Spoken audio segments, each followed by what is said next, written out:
Hey everyone, this is Raiko.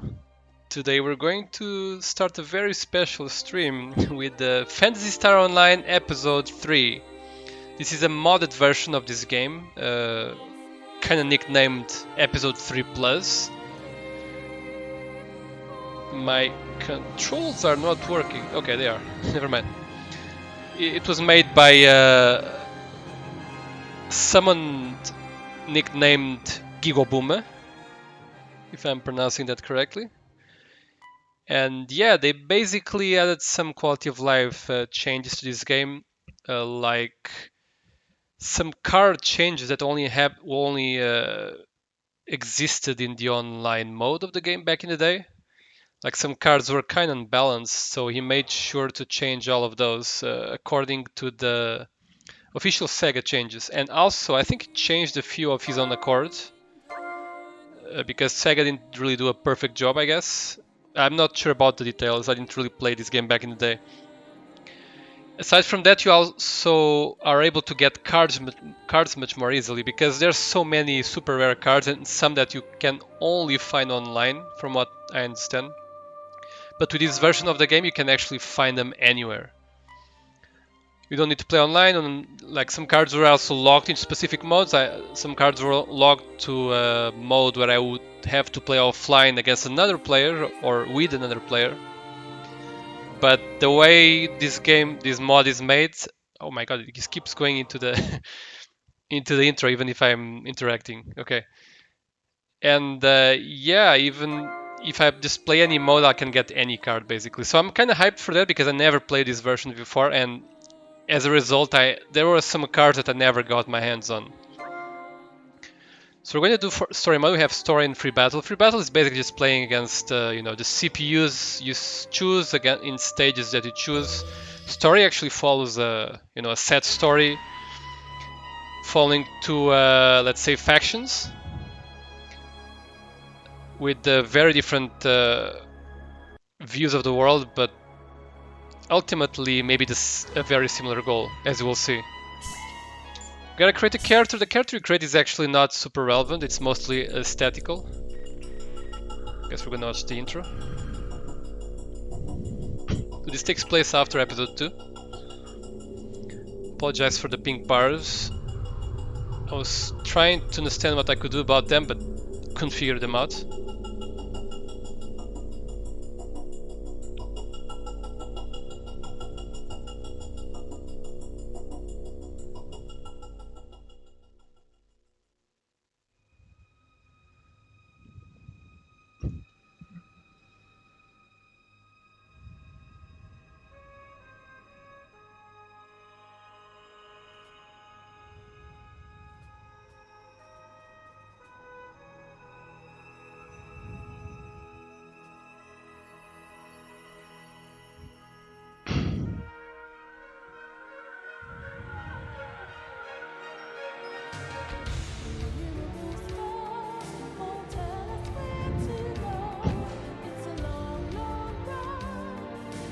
So humans began to settle among the stars. Around the time the meteor from Raggle's star system dived down to planet Coral, the human population was expanding too rapidly beyond the point which Coral herself could no longer bear. Search for a new homeland to seek the source of the mysterious energy found on the meteor, the Photon. A Pioneer-class spaceship was built, as humanity planned for a greater migration. The Pioneer embarked on her journey. Time quickly flows by, newborns grow into children, children into adults. Likewise, truth becomes rumor, and rumor fades into faint memories. Nearly 21 years have passed since the strange and enormous explosion on the surface of Ragol rocked Pioneer 2. And so, she remains in space, with her primary goal of human immigration unfulfilled. The people aboard Pioneer 2 long to touch Ragol's precious soil, yet they have grown accustomed to life amongst the stars. However, unbeknownst to the people, the plans for Ragol's urbanization is encountering fierce resistance due to the secretive ways of the principal government. The first principal, Tyrol, has been dismissed, and Pioneer 2 yet remains drifting in orbit around Ragol. The people cling to their hopes of a better tomorrow.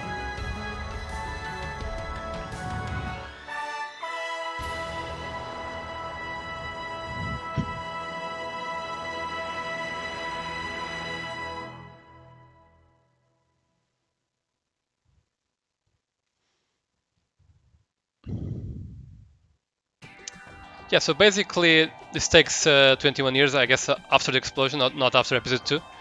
And but it is nonetheless after episode 2. And Ragol is still not being inhabited by the people because of all the stirrings that happened, which were not fully explained. So some people even were born on Pioneer 2 and they're now like adults, and some of those or most of those people are the ones that we're actually going to be interacting with. People who were like they had a name for them, but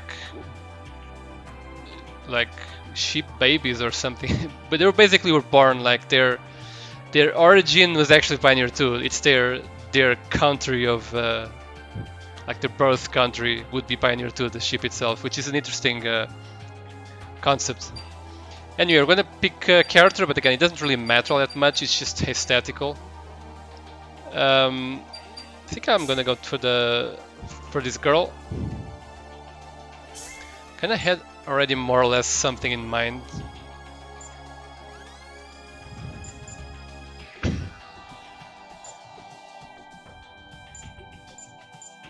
Not sure about the eyes.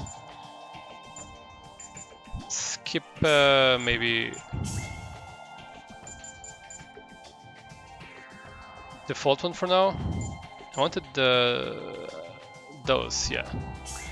The color. Since I'm thinking about naming this character Aika, again from Skies of Arcadia, I think I'll just make the orange hair. Sure. Here I believe... I think I'll pick this outfit. Skin color...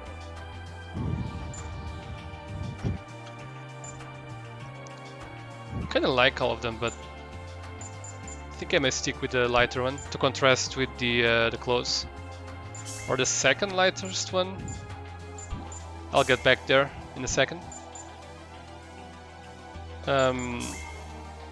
I think she's too small. Some weird changes to her body when I make her taller. Now let's not be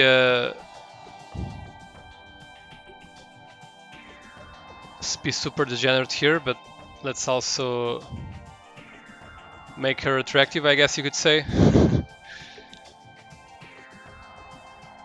Oh, that's kind of weird.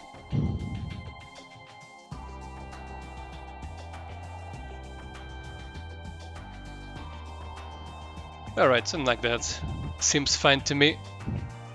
Hope this is she's not too small like this.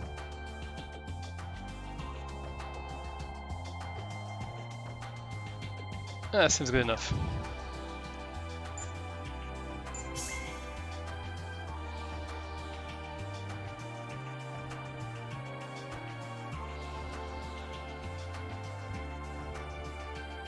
Just trying to see her body shape from the front.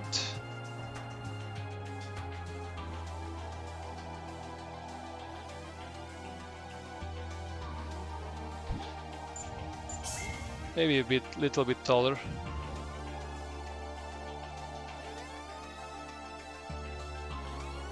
Alright, I'm already spending too much time here. Skin color, let's... Yeah, maybe the second one is fine. Let me just look at the hair again.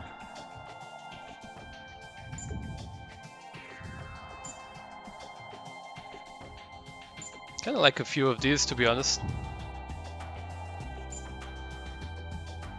I like the long hair too. I like the weird, like, ponytail too. I guess I don't like the default one too much, to be honest. Don't like the Super Saiyan one too much either. Yeah, I guess let's just stick with that one.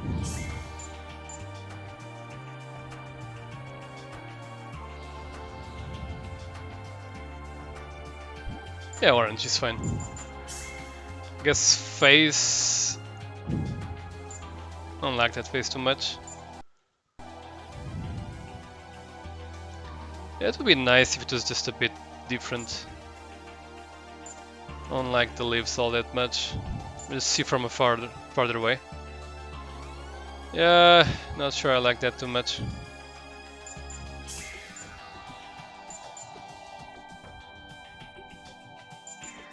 Yeah, let's give her that face, sure.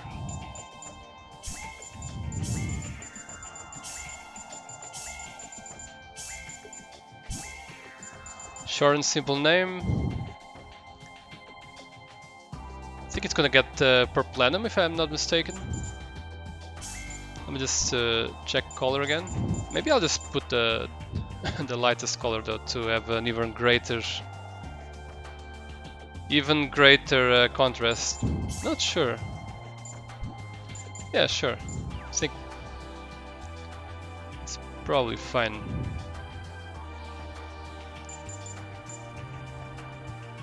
Yeah, I might later come here and change the appearance. I know you can do it, I just don't know what currency you gotta use for that. I forget. Since you don't actually gain money here, I don't think. Anyways. Think that's fine.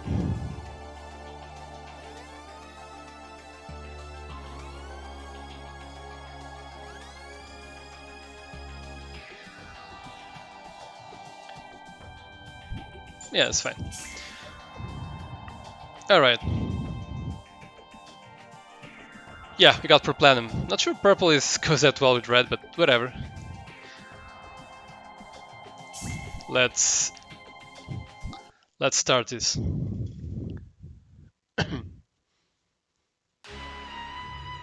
Okay, so here is where we select which story I want to pick. So this armed group challenges the Pioneer 2 principal government system. Believing there are hidden motives behind the government's actions, they secretly follow the special investigation team.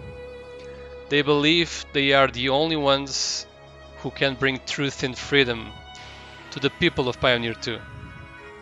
So they have a noble goal, I guess, but they kinda act a bit more evil-ish. So Hunters, this specialized investigation team follows the direct orders of the Pioneer 2 principal government. Using the new car technology, this team solves various types of dangerous cases. So they're more like the more by the book sort of people. But as you saw in the intro, Principal Tyrell, the one that actually gives you the orders in episode 1 and 2, is no longer in power. You'll still hear about him, but he's no longer in power. Someone else is in power, so you never know about the motives of the people who replaced him. Even though he looked like a nice guy, the new person might not be. So yeah, let's start with Hero, with Hunters, because it's a bit less complicated to play, because they actually have different gameplay, each one of them. Alright, Hunters. You have the interactable loading screens, or you can make some music with random notes and changing the colors of the background. Kinda like it.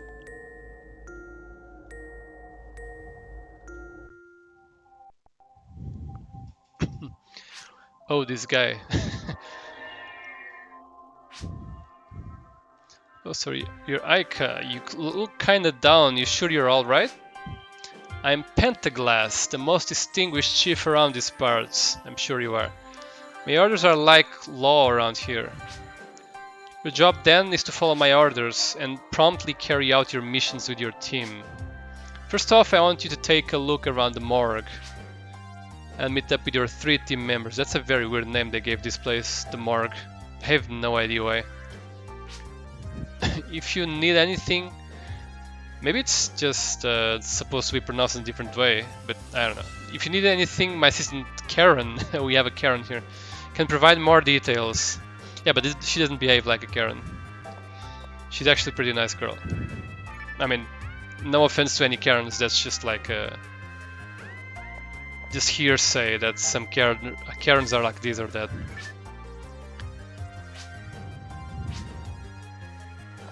Alright, Pentaglass. Good afternoon, my name is Karen, I'm the chief's assistant. You must be Aika. our new commander. Nice to meet you. Let me give you some simple instructions for your first mission. Aika, you are now officially accepting the principal government's job request. You have the following team members at your disposal: Kranz, Silver, and Inolis. This gives you a total of 3 teammates.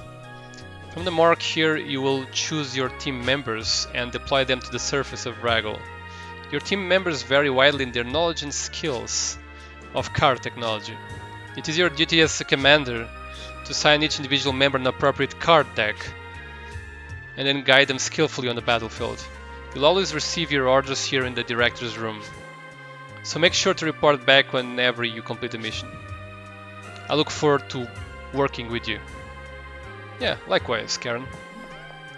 There's this weird door that leads nowhere, by the way. I remember that.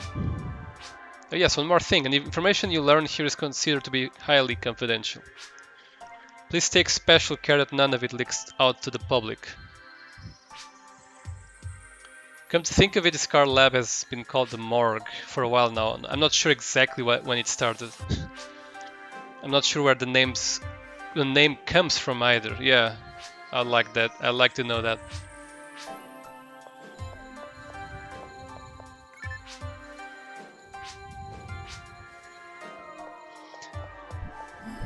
Alright, let's meet everybody.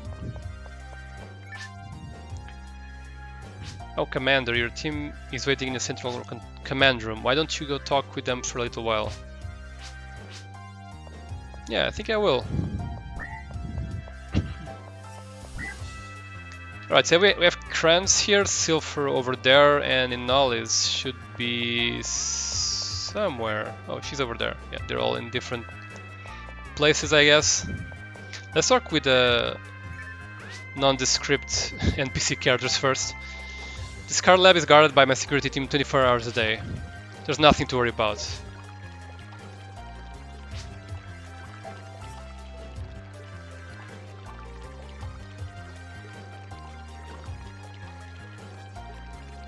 Just got the message on Steam. I hope you didn't hear that sound, but likely you did. Just ignore it. I forgot to turn those notifications off.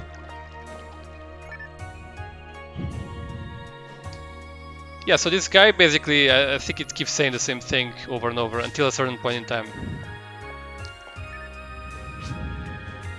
Don't have enough data here, maybe I should borrow more from someone else.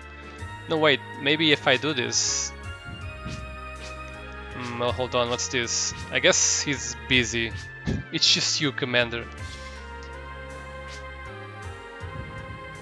Currently we can only turn a small number of items into cards. How many? Fewer than the fingers on your hand, as a matter of fact. Oh, that's not many. Plan to steadily increase this number in the future, but we're still busy researching the card technology itself. So it may be a while before we ramp up our development pace. If you can get good data on cards being used in battle, that will help us. The rank displayed at the end of the battle shows the quality of your data. In other words, depending on your strategy in battle, the pace of new card development can either increase or decrease. Yeah, so basically, the pace of your card development...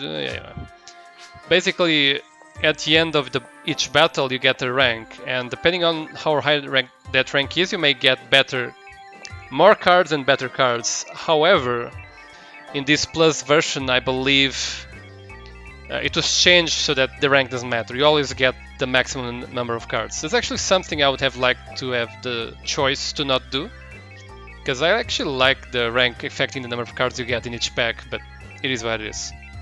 I might try to change it in the future if I find a way to, but right now I'm just going to use the plus version as it was given to me. The Arcs have increased their activity lately, so the Arcs are the other team opposite to ours and who have the second story mode of the game. We'll get to that point at some time. No worry about that. They actually have probably the best story in the game, in my opinion. Who are the Arcs? Well, they're an armed group trying to thwart the plans of the principal government. Everyone knows their basic spiel. Resist the tyranny of the principal government. Halt the government's rampant overdevelopment of Ragol. but the government's trying its best to unify Pioneer 2 right now. It's very slanderous of them to say such words. My friend's been deployed on an investigation run at Ungis again, but I heard that he was attacked by several people. It's gotta be those Araks. Please, you've got to protect the investigation team. You actually gotta talk with all NPCs because they sometimes give you quests that you wouldn't otherwise be able to do. Okay, I think we talked with all of the... Well, I guess I missed this one. You'd like to know about card technology? Card technology refers to the ability to store data in a thin memory unit the size of a card, and restore that data back into the real world at your will. These cards allow you to instantly materialize weapons, defense gear, and other items from the stored data. Using this ability, you can wield several weapons at the same time. In addition, some cards contain power-up abilities and special attack techniques. You can use these alongside your regular weapons in battle. So yeah, so basically, instead of just equipping one weapon at a time, like in the previous games, they developed here a card technology that allows you to equip these cards, and each one of them represents a weapon or any piece of gear, as you'll see very soon. I'm Rats. I love cider and love toys. Okay, that's weird. What did you say? You want me to give you some advice on how to use cards? Not really, no. Well, if you need a lesson, go meet me in offline battle mode. I'll give you some personal one-on-one training. Yeah, he actually gives you the Kiko's frying pan card if you complete some things in that mode. I might do that at some point, but for now let's just keep playing the story mode. Okay, so let's meet one of the first story characters. Kranz. Well, look who showed up. You're the new commander, right? Another guy and I were just talking about you. Who is that guy? There's no other guys here from the team. The team is you and two females, but alright. I was wondering just what kind of person you really were. I'm Kranz, nice to meet you. We'll be needing you out there, that's for sure. Your skill could help decide the battle. Hey, don't forget to deploy me a lot, okay? My forte is a long-range support fire. Yep, you're a ranger, alright. But I'm not bad with a gun at close range either. What were those things called? Cards or something? I heard we're using weapons called cards this time. It's not one of these, right? Huh? This is it? Seriously? They're so thin. They really are like normal cards. What? I use these and they turn into items instantly. Whoa, interesting. Well, I'll give it a shot. You sure these things work? Yep, they do. They truly do. Well, alright. I might not look it, but I like to give people my trust. I may not look it, but something else is kind of his catchphrase. You're absolutely sure these things work? Yep. I think he's just gonna repeat the same line. People have usually like 3 different dialogues and then they start repeating themselves.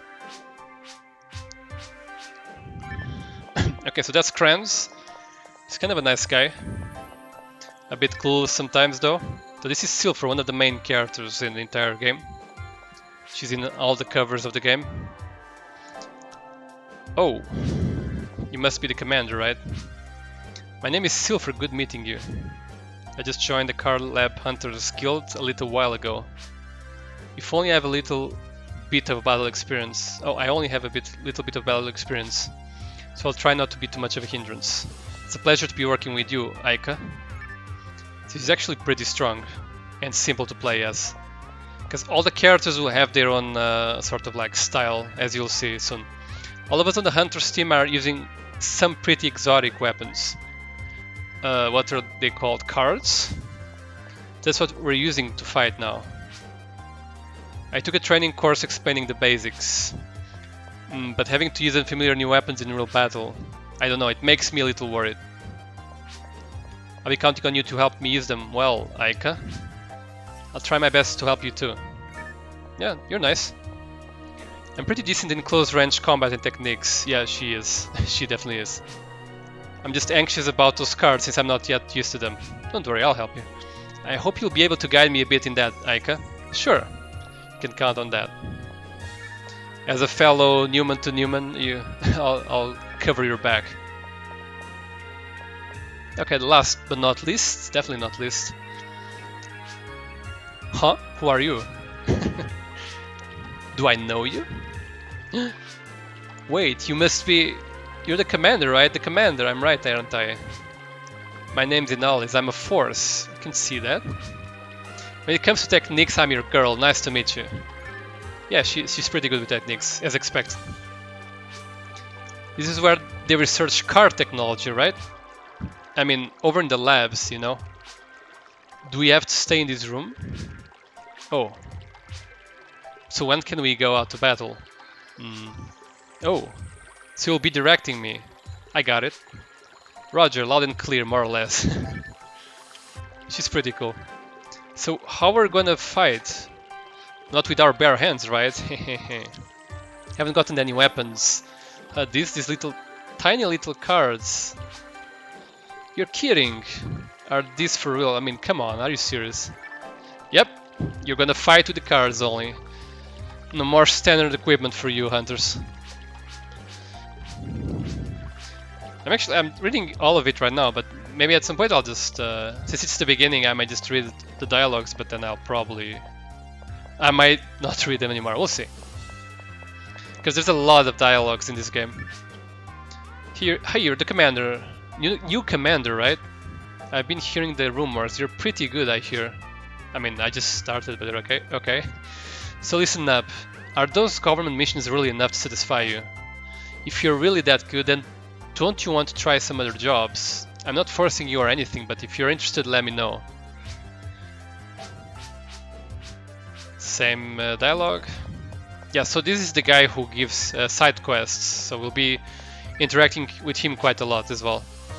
Enter counter beyond this door is what you use to send orders. Your first option map quest is what you use to pick your orders. The rules function lets you alter battle conditions to an extent. Finally, deck select lets you choose your team members' decks. If everything is right, then select the side. Once you do, your chosen team will head to the mission area. New jobs will be added to the entry counter as they come. Yeah, we'll be going over this by just doing. So it's here where we get the missions, but I'm just still gonna talk with everybody still.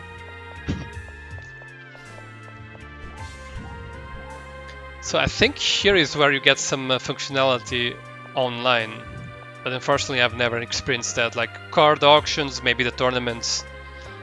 I've never experienced that, unfortunately. You have the little tiny robot, Bip. If you can tailor decks to your team members' strong points, you'll be a pretty good commander, Bip. To find out about your team members' characteristics, press the R button when choosing a character to the deck edit counter. Yep. See, these are two machines to be able to trade with other players. Like if I have a second controller with a different character, both can actually come here and just trade cards with each other, which is pretty cool. You can also look at your collection. We're going to this. We're gonna go into this later, but yeah,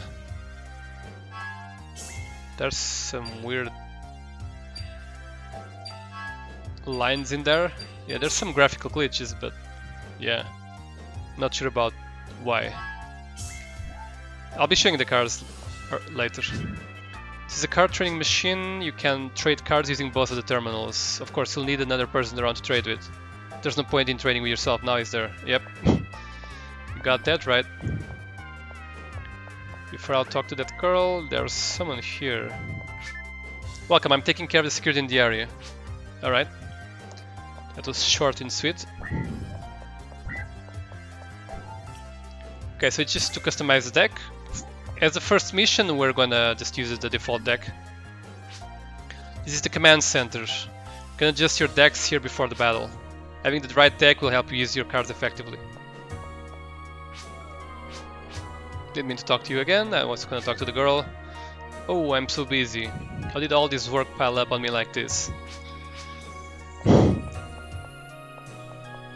It's kind of funny because the girl on the arcs part of the story is like saying that she's also busy. So I guess No matter if you're good or evil, quote unquote, you're just busy as always. I think I pretty much talk with most. So let me just confirm that there is no like hidden quests or anything, because sometimes talking to NPCs can unlock hidden quests, but no, there isn't. I already checked. Alright, let's go on to our first mission here. Wait, what? Oh, I guess I need to go back and talk to Pentaglass, because he was telling me to talk to everyone, and I guess since I already did that, I need to go back to talk to him. Or Karen, maybe. This guy was also telling me to talk to everyone. I don't know. Oh, he's still saying the same thing. So got anything from me? Well, I suppose you're done meeting your team. Yep. Let's get right down to business then. Here's your first job, Aika. I've been told by the higher-ups to make sure you're fit for the title of commander, okay? There's a machine over in the command center that lets you mess around with your deck. So make sure all your team members have the right cards. Well, good luck, okay? Okay. Oh, quest fossil find one has been added. Okay, that's where we get the quest. Once you set up decks for the team members you plan to deploy, go up to the entry counter to start the mission. Gotcha. Karen? Come. Yeah, it's the same. Alright, then I guess we have our first mission. There's gonna be a lot of dialogues here, but in my opinion it's like one of the best parts of the game, because you really get attached to the characters. Yo, this is your first battle, huh? The chief told me that to explain how this thing works to you. I'm gonna show you now, so listen up. Of course, I don't know much about this machine myself. Don't ask me anything too difficult, okay? I mean, heck, I'm no good at this teaching stuff anyways. Okay, Grants. Ah well, you ready then? The thing is an entry counter. It's a device that lets you dispatch your team on missions across Raggle. The system's meant for card battles though, so you can't dispatch your team without making a deck for them first. Certain members might not be available sometimes for some reason. If you want to build a deck, go to the command center. I think it's on the left side down this narrow corridor. You'll probably get your jobs from the chief or some other bigwig, but when orders come along they'll be registered here. Once they are, all you have to do is go up to this machine and choose who to send as well as where to send them to. Did I miss anything? Ah, that's probably it. They won't mind if I forget one or two things. That is pretty much it, don't worry. Gahahaha. Why don't you go try it out now? Choose a mission and send a dispatch order to anyone on your team. That's it? Probably. How about applying me for the first mission, eh? It's a special occasion after all. Anyway, that's it. Whew, long speeches tire me out. Alright. Okay, so basically, whenever I wanna do a mission, I just go here. The way I get the missions is either talking to the Pentaglass guy, my boss, or speaking with any people around here, like namely the side quest guy. Sometimes there's a few, sometimes I need to talk with my team members and they have personal requests for like their personal side stories, so yeah, it really depends.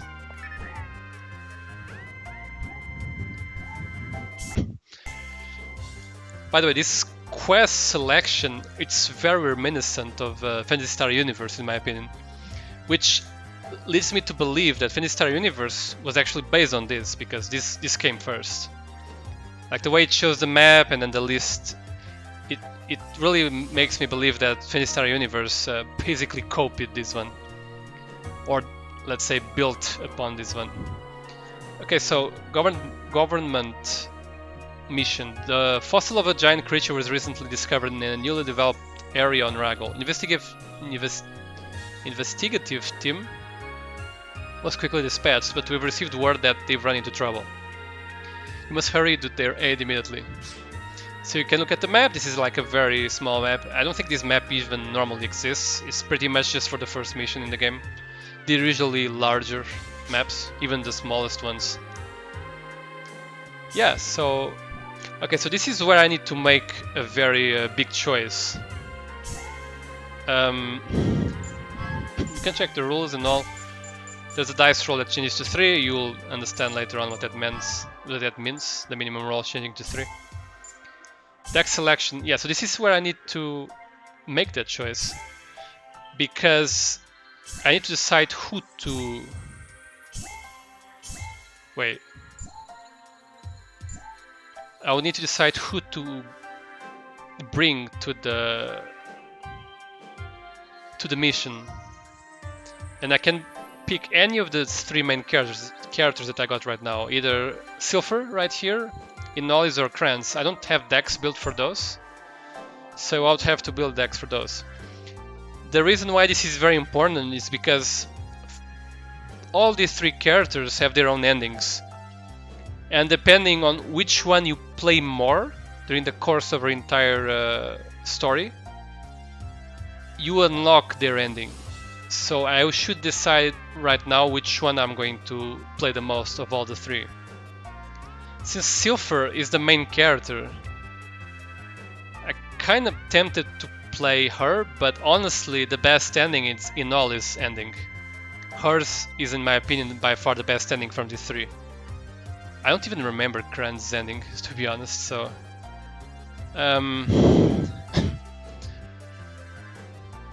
let me take a moment to think.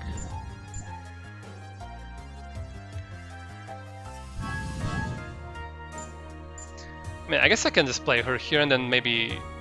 The first mission doesn't really matter, as long as I... If I want Inolis' ending, I can just play Inolis for the remainder of the game. Right now, let's just go in because I've been talking for a while. The message we received from the research team is as follows. This is Lagnet of the Ungis Lapis research team. As we were getting underway with our investigation, we were suddenly attacked. Please send help. We do not have any concrete information regarding the nature of the attackers, so extreme caution is advised. Yeah, most of the missions are about people who are in trouble. Like, sometimes it's actually other team members. In those cases, the missions are actually more interesting, because they're like modifiers and stuff that make the missions more challenging. But yeah, basically the game takes place on the grid. It's also turn-based, so it's definitely a big clash from the normal PSO we all know. I have an important mission, please don't get in our way. Okay, so we roll the dice here to see who starts first, basically, who goes first. I rolled a 2, but managed to start first. Alright, let me... Can I zoom out? If I can, I'm not sure how. Okay, so we get our first hand, and we can decide first if we want to keep it or draw a new one. We can only do this one time. We got a mag and we got a partisan, so I think that's good enough. And a technique and 2 defensive cards, so let's stick with that. Start dice. The monotonous voice mentioning all the phases of the game, like very iconic. Okay, so basically my character card is Silver, which means when this card's HP goes to 0, I lose. This card will lose HP whenever it is attacked. However, if I have any item equipped on this card, on Silver, only that item will take damage. Silver can only take direct damage when she has no longer more items equipped. That's why the enemy team's purpose will be to destroy all my equipped cards and then deal an attack directly to me. Even so, whenever one of my equipped cards is destroyed, I take 1 damage on my character. This allows me to still die even if I'm just taking damage on my equipped cards, and allows the character not just tank with equipped cards over and over forever, because I'm gonna still be losing 1 point of damage for each equipped card that is destroyed. There are some abilities that circumvent these rules, like there's an ability called Pierce, which, independently of how many equipped cards I have, it deals damage directly to the player character. or to the story characters as they call it. This is how hunters work. Now, arcs. This is an arcs character. She does not equip any cards at all, ever. What she does is summon creatures on the field. These will be creatures from the normal PSO games, as you'll recognize. So they're much more vulnerable because they always take direct damage, but as a result they also have higher HP, as you see, 17 compared to 15. They also have a weapon equipped at all times. While my weapon will be destroyed since it's a card, the weapon that Arcs uses are actually part of their character, so the weapon cannot be destroyed. In this case it's even a weapon with range, so yeah. You can see the range there in the... I don't know if you can see my mouse cursor, but that thing shows the range. Yeah, I think you can see my mouse cursor. So this means in front of her with that sort of Tetris-like piece, it represents the range in front of her. So one square in front and then the three couple squares in front of her. And it can even hit multiple enemies. So the creatures that she summons can act independently of her, so she can move herself and then she can move all the creatures as well. That's kind of why I consider arcs to be the more interesting faction of the two, because they actually control different pieces in the board, while as a hunter you only control one. It's just that one you control is overpowered piece, while the arcs controls many weaker pieces. I guess you could put it that way. But it's very interesting that they have this sort of asymmetric gameplay in a card game slash art, like strategy game, something like that.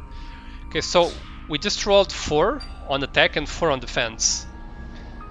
We cannot roll less than 3 because that was the rule imposed for this first mission, and the maximum is 6 as it would normally be. But normally the dice could roll as low as 1. So we can equip a mag which will increase our AP. Our AP is how much damage we deal per attack. As you see, my character has 3 by default. So if I equip a mag, it will have 4 basically. If I equip a weapon, I'll get 1 more while attacking with this weapon. While the mag gives AP to everything I use, the weapon only gives AP when I use it to attack. In this case, the partisan attacks 3 blocks in front of me, as you see in the range. And he also has an ability called High Cost Slayer, which deals more damage against cards that cost 4 or more action points. Action points are those yellow things, so the partisan costs 2, the mag costs 1, and these are decreased from the attack counter you see above. So I got 4 points, so I can equip the mag. Let's go do that. And I can equip the partisan. Since I cannot equip anything else, the game will automatically move to the next phase, which is the move phase. I will certainly move, yeah. Moving uses attack points as well. So equipping items, moving, Action.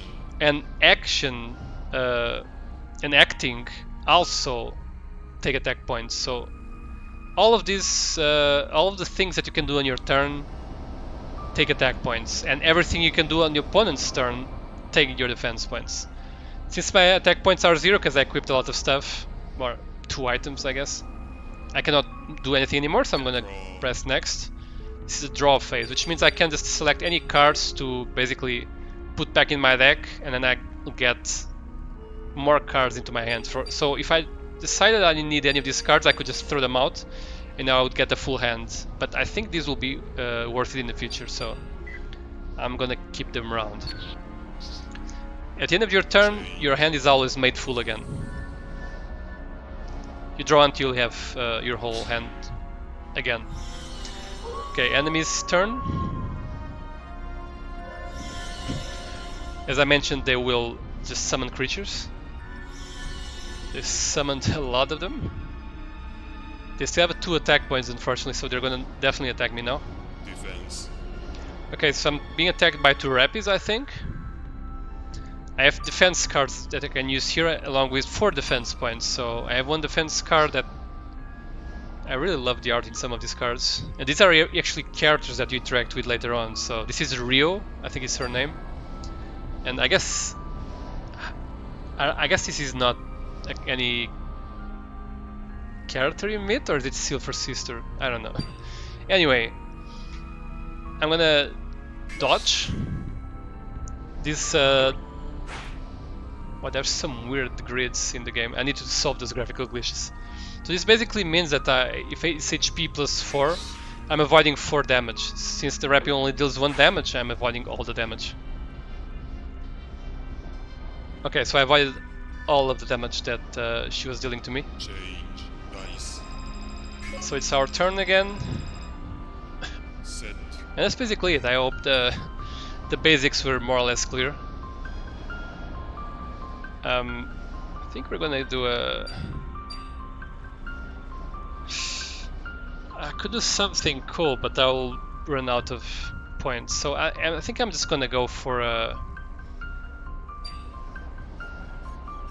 just killing killing the opponent as fast as possible. Or shall I go for cool stuff? Could go for cool stuff. But I don't have enough attack points for that, I guess. So the Slicer has a weird range, which means if I took a step away from Lura, the enemy, I could use the Slicer to attack Lura and the 2 Rappies, and I'll most likely kill the Rappies. But then I couldn't do nothing else. And I think I want to just stay close to Lura and just kill her already. Because this is a simple mission. No need to make it last too much, I don't think.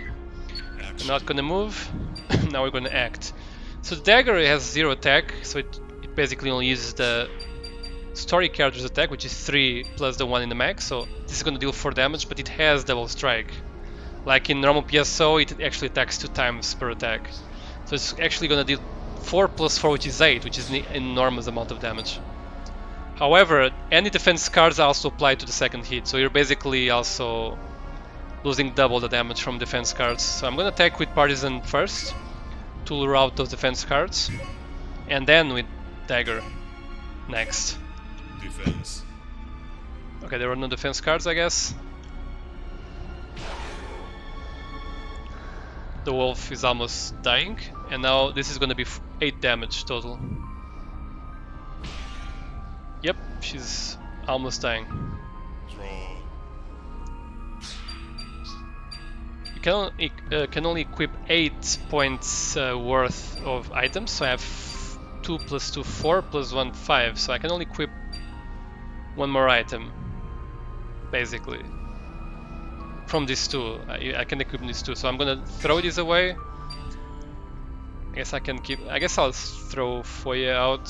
I don't see myself using this. She doesn't have much TP, so the technique damage is defined by TP. So I would only deal 1 plus 2. It would only be 3 damage. This is not good enough. Change. So yeah, while Silver can use techniques, she's not necessarily the best character for that. And there's a lot of Rappies there. That one is stuck there, he's not coming to me. Okay, I'm gonna be attacked from 3 different ways, I think, and I actually don't have many. I should have just rerolled all cards for defense cards, actually, to be honest.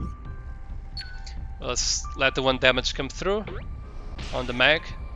So they decide which item they want to attack from the ones I have equipped. Well, you can destroy the mag. I forget if this reduces to 0, because this reduces half, but I don't know how it rounds. I think it rounds down. Hopefully it will round down. Yep, it rounds down to basically 0. Because there's no half points of damage. And Lura herself finally will attack me and kill the mag, but that's okay. As you see, I also lost 1 damage on my story character because I lost 1 item. And yeah, that's basically it. It's a complicated game, for sure. If you have any questions, feel free to put them down on chat, because I'll be very glad to answer them. Set. It's definitely not an easy game. I'm not gonna be lying about that, but it's one I like very much. So I have 2 weapons. I think I can finish Luro with those for sure. Move. Action.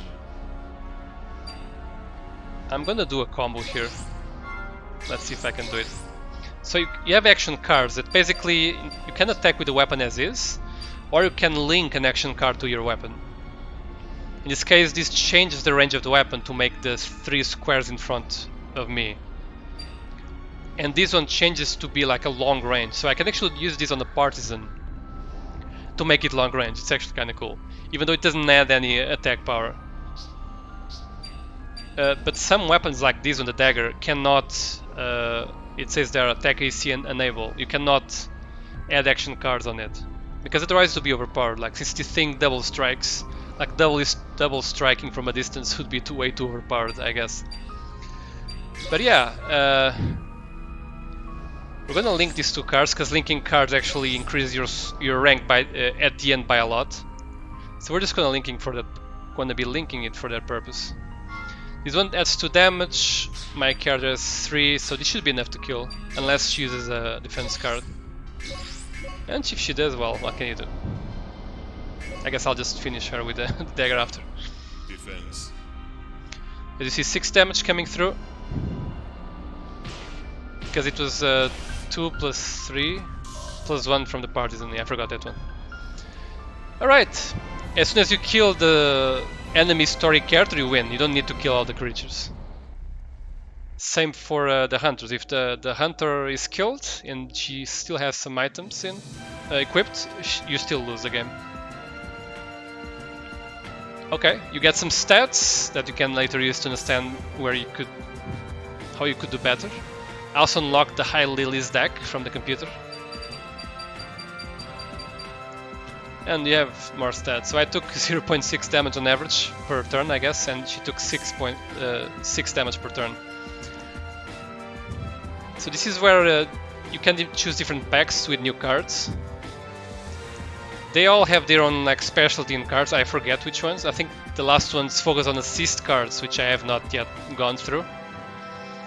This is probably like action cards, creatures, and items, something like that. Let's start with the first pack.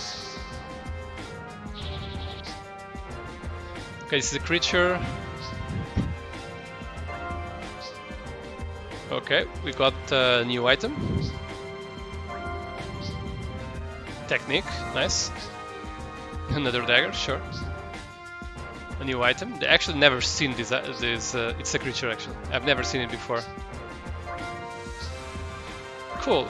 Unfortunately, we only got. Wait.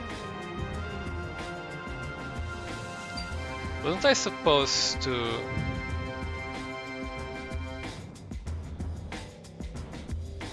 I thought I was supposed to get full card packs all the time with a plus version.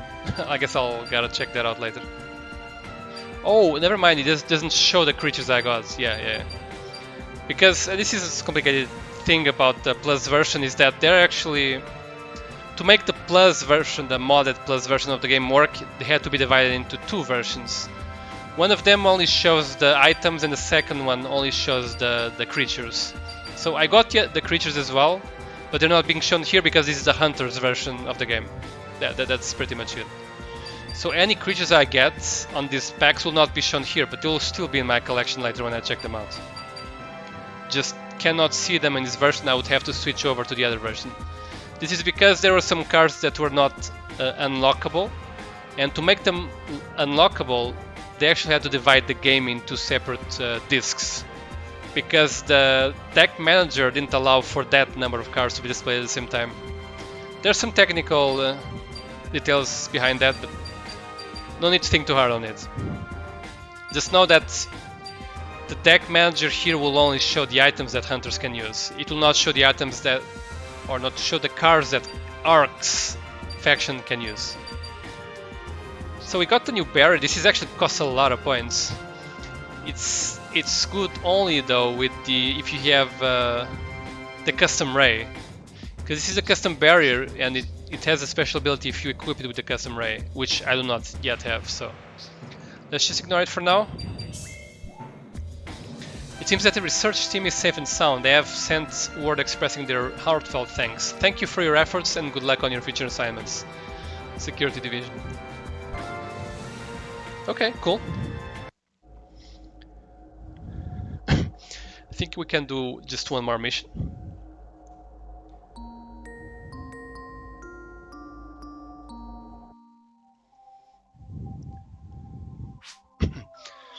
Welcome back. You must have passed the test with flying colors. Hope so. The chief called for you. Go give him the full mission report on your mission. Oh, Aika, good work out there. You're pretty good. You really performed out there. I guess you're a decent commander. Oh, thanks. Your team is really talented too. I'm more than a little relieved. We have a lot more work for you in the future, okay? Anyway, this next job is an emergency operation. Oh? Karen has all details, so go ask her about it, okay? I need to head out to government conference. Make me proud. Okay. The quest Haywire palette has been added. Alright. Emergency operation, ask Karen, etc. Congratulations on your first victory, Aika.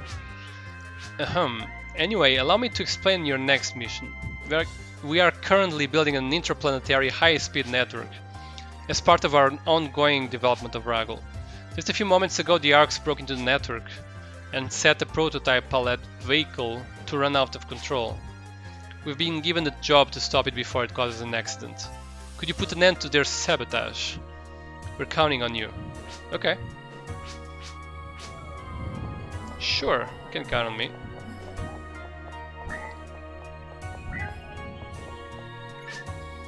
First victory, huh? Congratulations. Just remember, Commander, don't ever let your guard down. Keep your deck finely tuned and always prepare for the unexpected.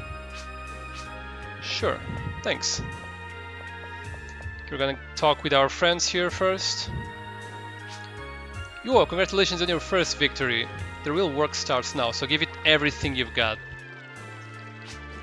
I'll help you out as much as I can, okay? Come to think of it, I guess I never mentioned it to you. You seem pretty trustworthy, so I'll go ahead and tell you. Oh, I already do? Okay, cool. In addition to my hunter work, I'm also looking for someone. Well, to be honest, I'm looking for my pops. He just left home and disappeared one day. And it looks like he went down to Raggle all by himself. I mean, his only family. Wouldn't you want to let him have it if you were in my shoes? If I find Pops, I'm gonna beat some sense into him. Alright, chill.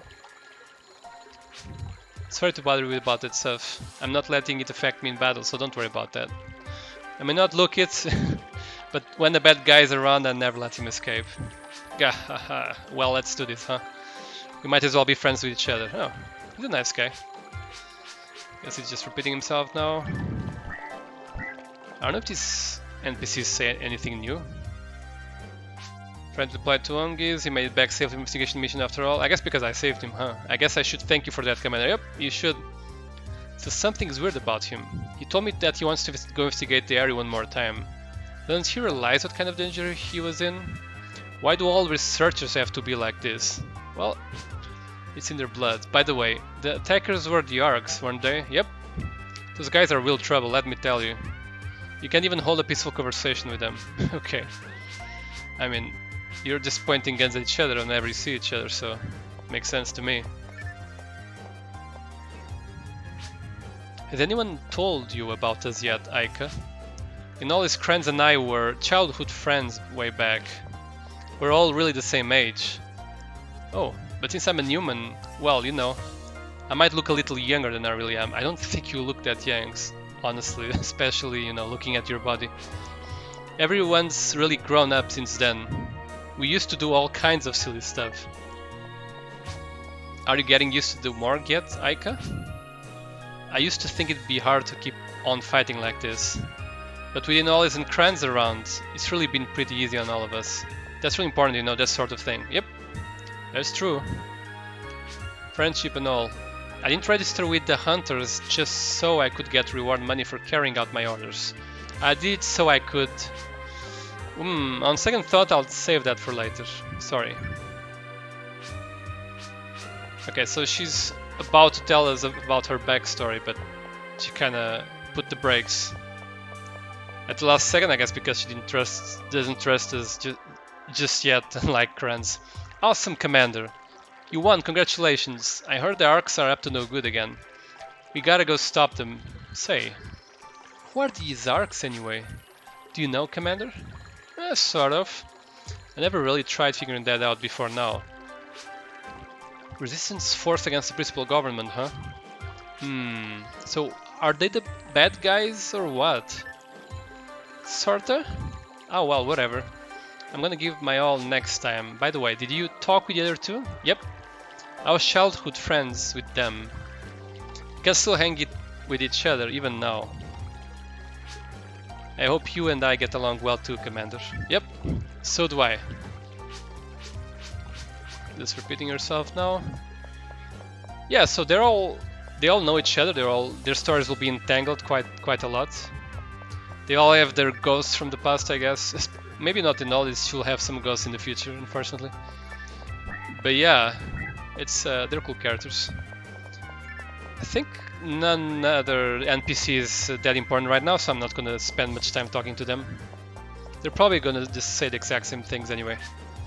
Or so you're interested, huh? The government doesn't know this, but I do a little contracting work on the side. No, I'm not doing anything illegal here, really.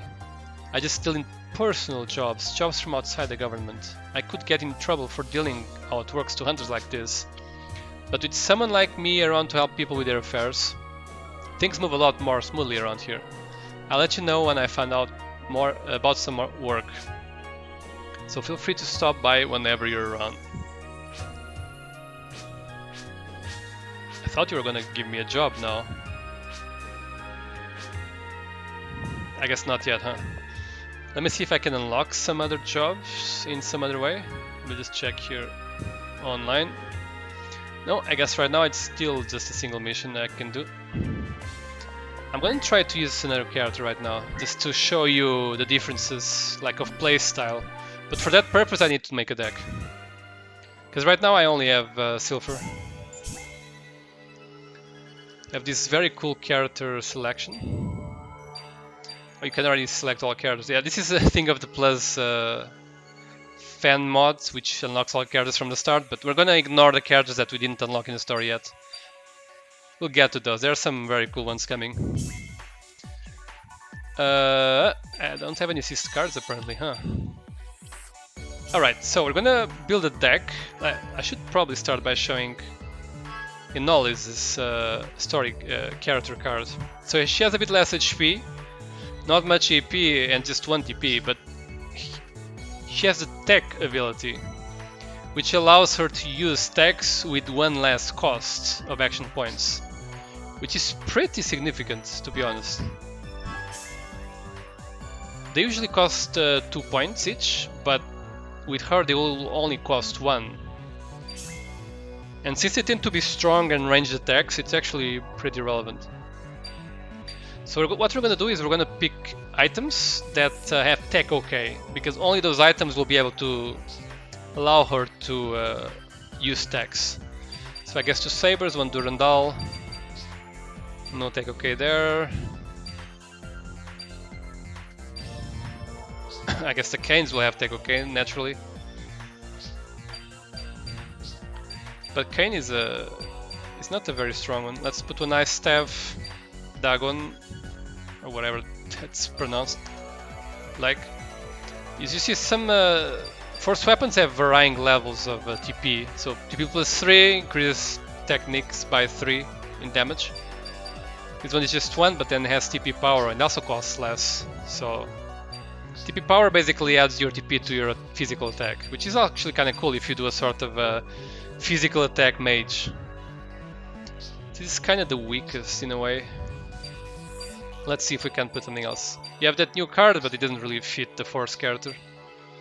The mags only add well, some add TP, but this one only adds AP, so we're gonna ignore it for now. We're obviously gonna add all the attacks we can. Oh, we only have 1 Barta, huh? Okay. I guess we're gonna add all the defense cards that right now are just not very diverse, apparently. That's just how it is. Let's see, so I have 3 saber, 3 canes, 5 techniques, 5 defense cards. So we need 14 more cards. Huh, I guess we're gonna put all the canes then. We can only have 3 of each, I guess. It's gonna be hard to use all of this on the force, because force doesn't really take advantage of many of these things. I guess we can put a barrier to defend ourselves. With barriers, when a hunter equips a barrier, like a hunter story character equips a barrier, the barrier needs to be the first item destroyed. It kind of protects all the other items you have equipped, even if by itself it doesn't really do anything.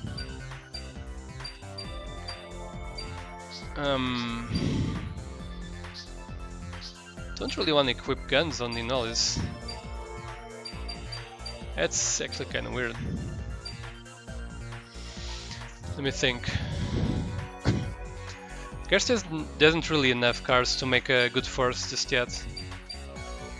But you know, whatever. This is one of the first missions, it's not that hard, so we'll make do.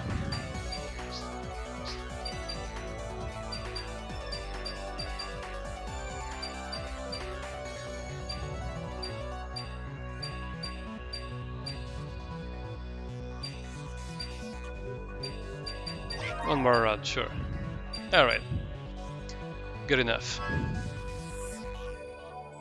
Yeah, so this is not gonna be a very good first character. But yeah.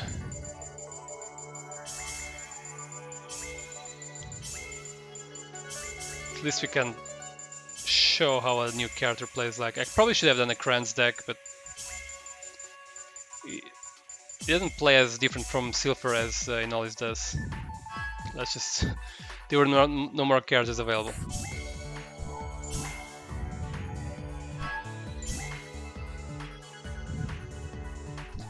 It's gonna save the game. And now let's deploy Inolis into that mission. Or wait, let me see. Because some missions require specific characters for story content. Is this one of them?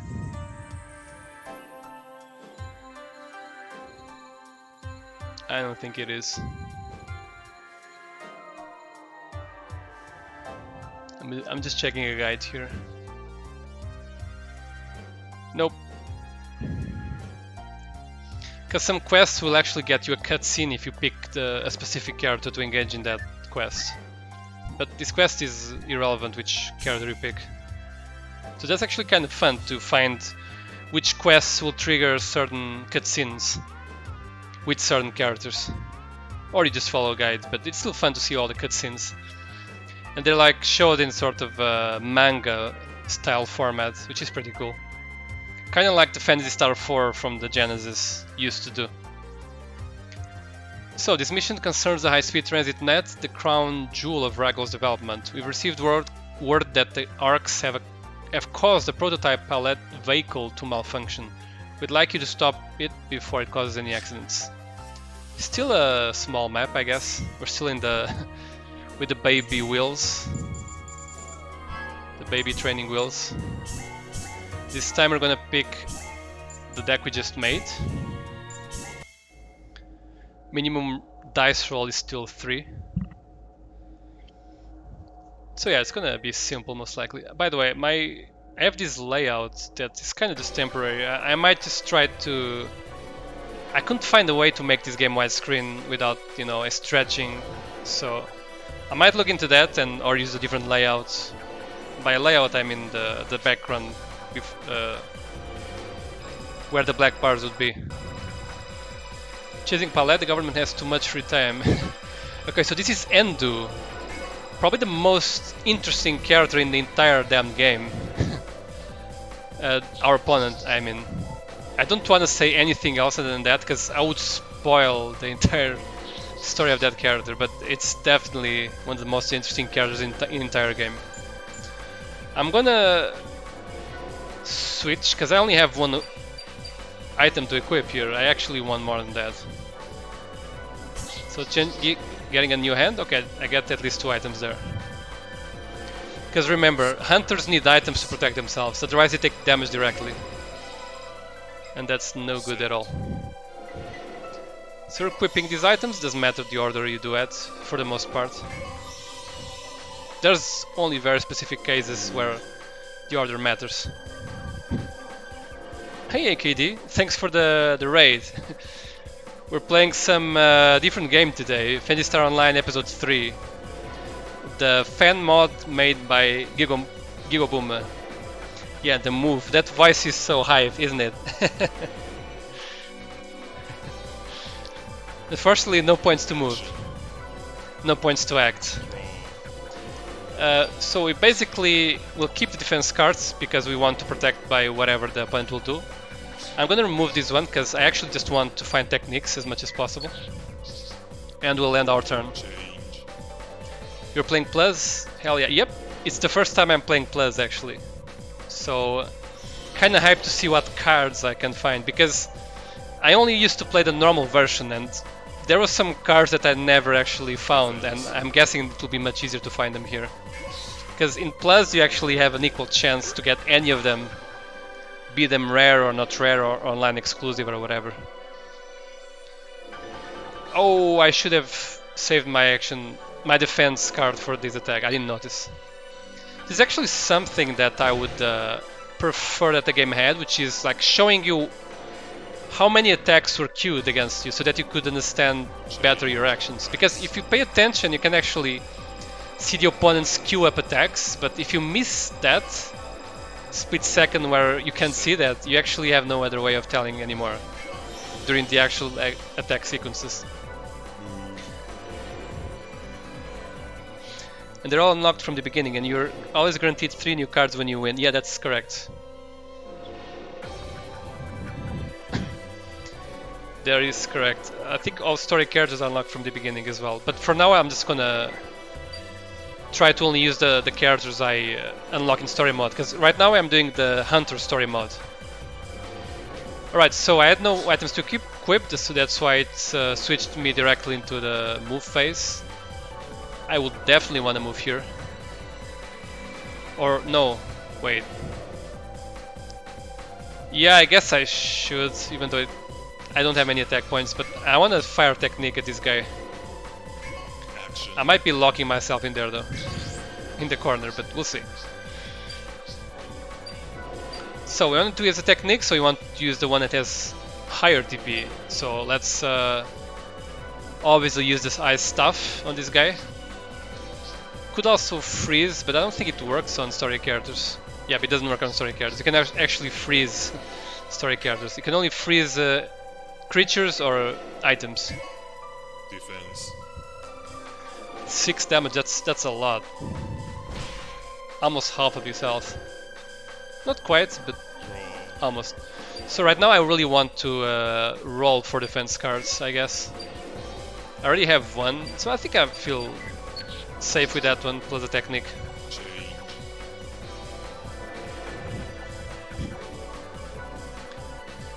I really like this stage. It's kinda cool, it's like it goes on infinitely.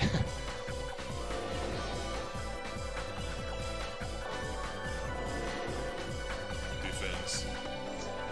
I didn't notice if Endu himself attacked, so I'm just gonna let the Rapid destroy my weapon and only block Endu's attack later. Yep, he attacked, alright. I guess I'll block the saber so he doesn't get destroyed.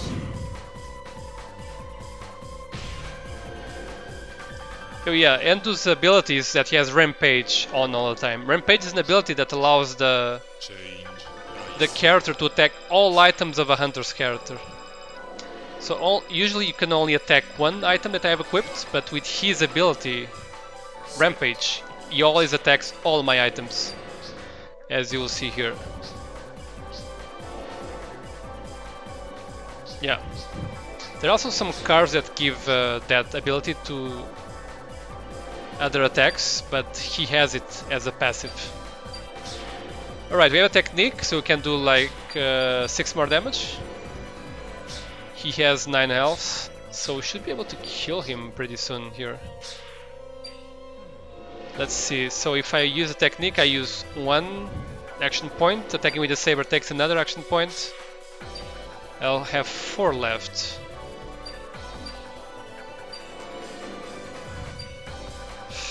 I'll have 4 left. Unless I did calculations wrong, we can equip this and also attack with it. Action.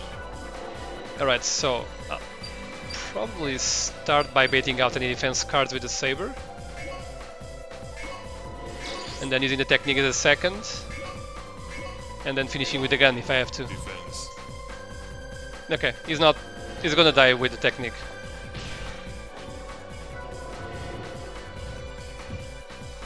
Yep, perfect damage. Bam, bam, bam.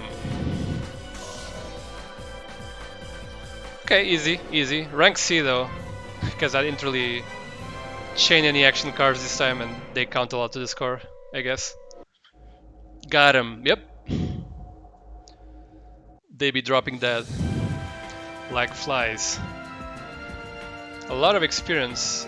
Usually the higher, so you can level up with experience, and the higher level you are, the better cards you get. But with the plus mod, it doesn't really matter. You can get any cards at any level. So I guess the levels here are kinda don't really matter at all.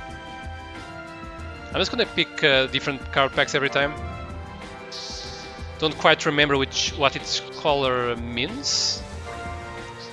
I know each one is for a specific card type. Okay, we got new mech. Alright. There's the second new item, Morning Glory. And Sanjay. Sanjay? I don't know exactly how to pronounce that. I guess no item that would be good on my first character though. Even though it has stack okay, I don't think... Maybe it will be. Maybe it's not a bad one for first. Plus 4 TP. I mean, for 5 action points doesn't seem very good, to be honest.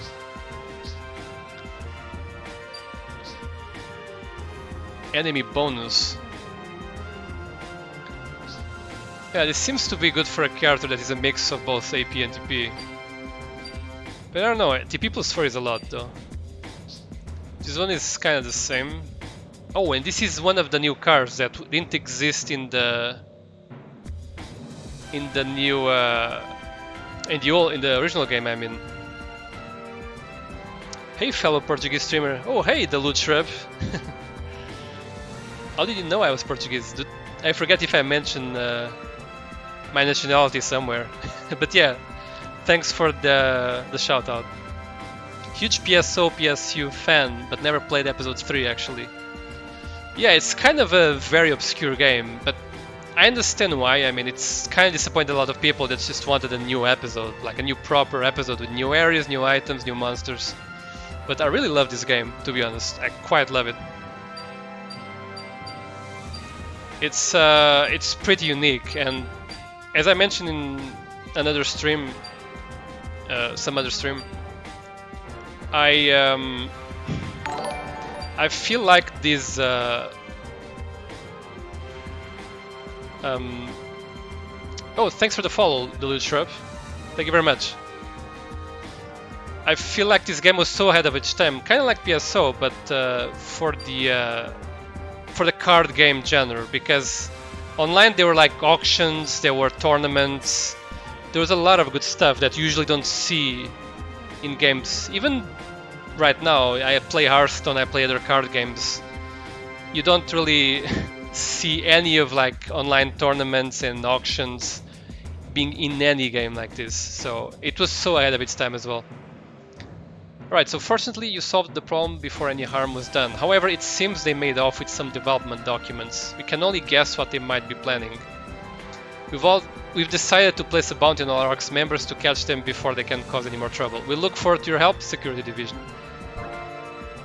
I noticed the accent and clicked on your DeviantArt link. Oh, I thought no one clicked on those. Yeah, thanks for thanks for your curiosity about me. That's appreciated as well. I do hope I can make more art, because I've been a bit procrastinating on that front, I guess. Welcome home, Aika. You must have fought a pretty intense battle. More or less. Not super intense. Not just yet. We're all glad to see you're still safe. The chief called for you, so please give him your full report. Yep. No problem. Nice work. You were really in a pickle there, weren't you, Aika? Not really, no. Our security team spotted some suspicious people out on the field, and I got a request to investigate exactly what they're up to. Alright. It's important that we wrap up all these requests. Real important. So don't waste any time, okay? Ask Karen for all the details. Oh, by the way, you'll take the fall if you mess up a mission, so be careful, okay? Oh, damn. Just like that, huh? You just tell me like that. Thanks for the honesty, I guess. So we actually got to new quests now. Don't waste any time, okay? Ask Karen for all the details. Oh, by the way. Oh, yeah, he's just gonna repeat himself again. Hey, Karen. Hello, Aika. I'll brief you on your mission. We've received word on suspicious people in the area of Viatubus. Viatubus was the area we were just in. And the security division has asked the card lab to conduct an investigation into their actions. The palette you dealt with last time was sabotaged by the Arcs, of course. But they may already have another plan in operation. You may end up fighting them, so make sure you are prepared for battle. Good luck. Don't let the Arcs get to you, they're nothing. They're just a bunch of ruffians who weren't welcome on Pioneer 2. So they decided to go down to Ragel all by themselves. I heard that a member of the Arcs named Drake stole some early car technology from the morgue before I was here. We must bring them under control quickly and make Ragel a safe place to live for all of us. By the way, keep that a secret from the rest of the hunters, okay? Yep, sure. And by the way, the Arcs are so much more than a bunch of ruffians. They actually have quite a noble mission, but we'll get there when we get there. Nice work, Chief Sprout. Too bad the Arcs are obstinate. Don't let up your guard yet. Sure. Thanks for worrying about me. Okay, let's see what our heroes have to say. Yo! So now we're dealing with some shitty characters, huh? I'm all set to go on this end. Give me the word anytime. Besides, I might find pops out there. Man, why does everyone have to act so formal around here? Like those researchers, you know, they're stiff as a board. What do you think, am I right or what? I may not look it, but I'm no good at desk work type stuff. Sure. You look it, don't worry. But it's a lot harder than it looks, I don't know. I guess I should be happy I've got some friends here at least. Huh? Oh, you already know them. The other two girls. They're my friends, both of them. We've been friends for a while too, ever since I was a kid. Birds of a feather, that sort of thing. Yep, Silver told me last time. I checked in with Inolis fairly regularly before, but this is the first time I've seen Silver in ages. When we ran into each other here, I was about to cry, really. It was so embarrassing. She looks all grown up now, I was just astounded. Don't you think she looks great? She's a fine young lady. Yep, she looks great, alright. I mean, Silver used to be so shy around other people. She used to rely on her big sister to do all the talking. But now look at her, she's working with me and the hunters. That's human nature for you, huh? I mean, she's a Newman, not a human, but sure, yeah, why not? Oh, but she's... Oh, okay, you realized. Oh, but she's not even human, she's a Newman, that must be it. Gahaha, okay. I think she's gonna repeat himself, yep.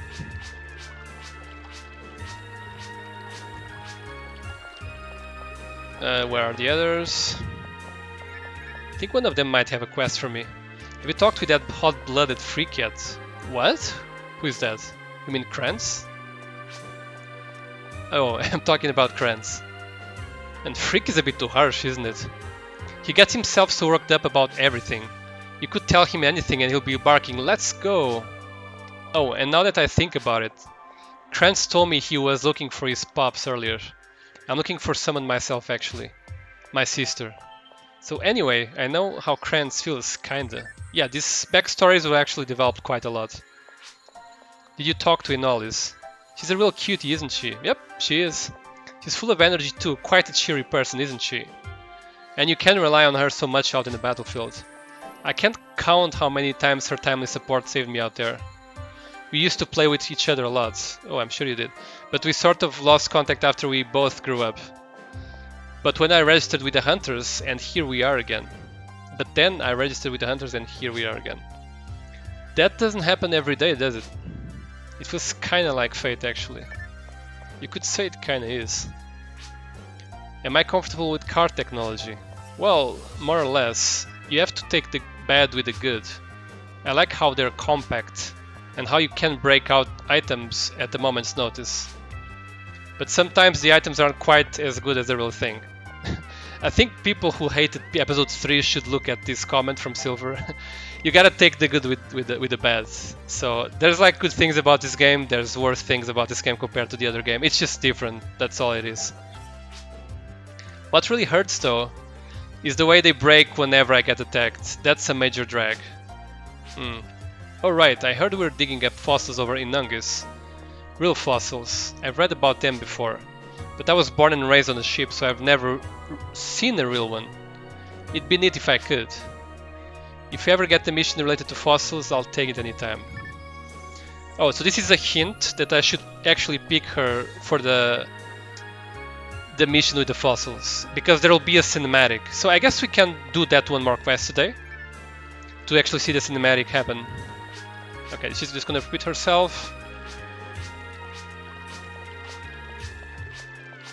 Yeah, don't worry. Oops, I clicked it again by mistake.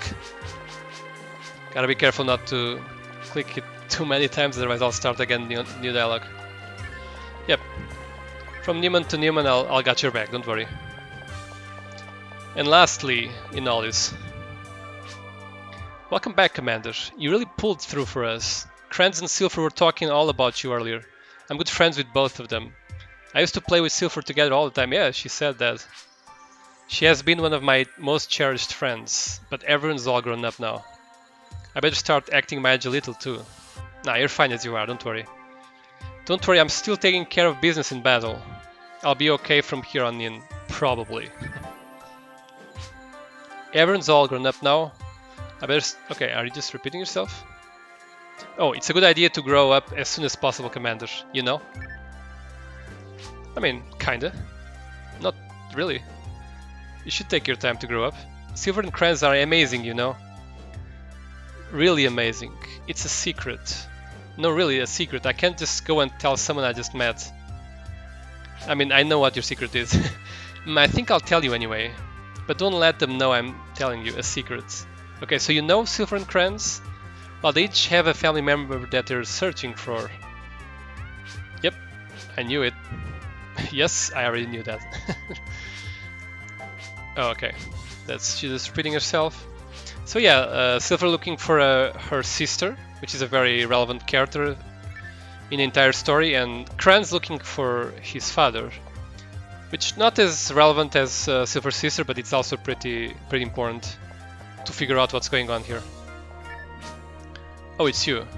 Sorry, I got nothing in today. Oh, okay. Yeah, I'll cut you a break, don't worry. Yeah, so right now I'm gonna use Silver. I think I'm not gonna edit her deck for now. Let's just skip the default one. I don't think I got yet any good items that I should include for the most part. So yeah, let's do. Let me just double check that which mission triggers a cinematic. So it's Fossil Find 2, and it is with Silver. So let's do that. Maybe I'll actually see if I can edit her deck real quick. Maybe the Sanji weapon I could add to her deck actually.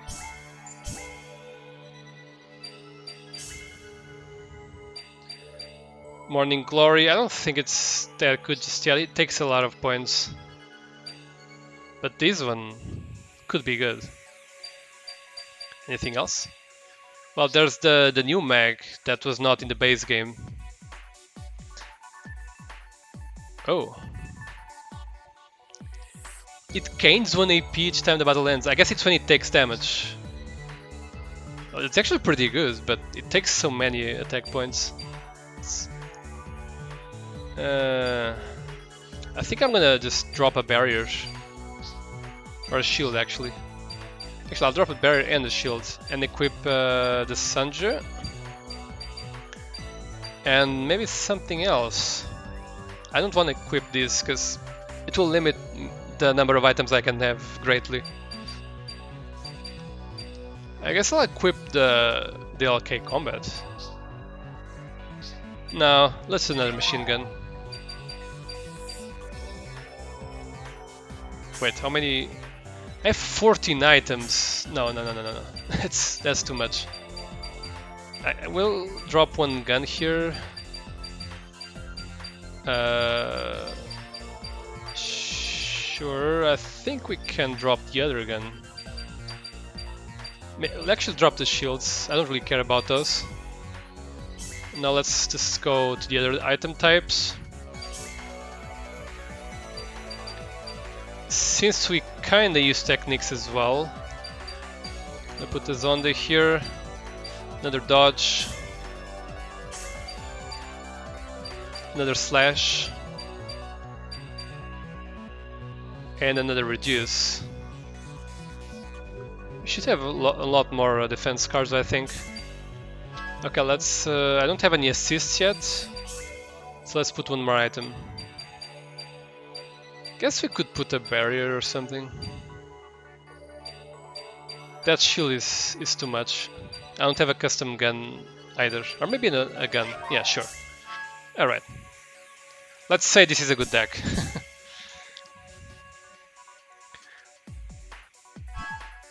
Hypothetically speaking. Alright, let's go for the last quest of the day. And trigger that story cutscene, hopefully. If I'm not mistaken, this will be against Break, the main character of the Arcs story mode.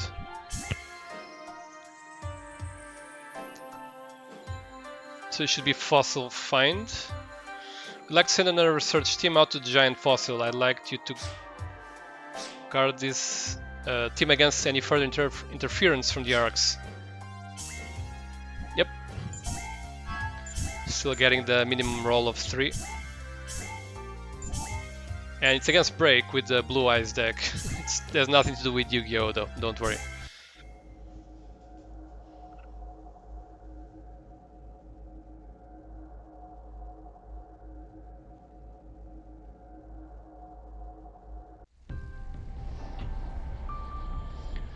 This should also be easy, but let's see.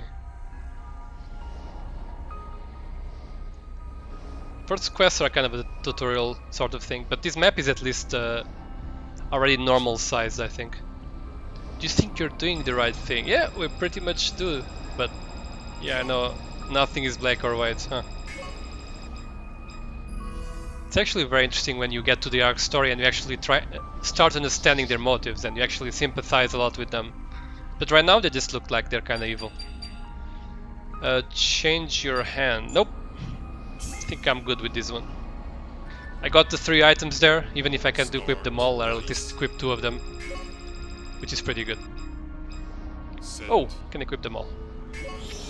Again, order doesn't usually matter all that much.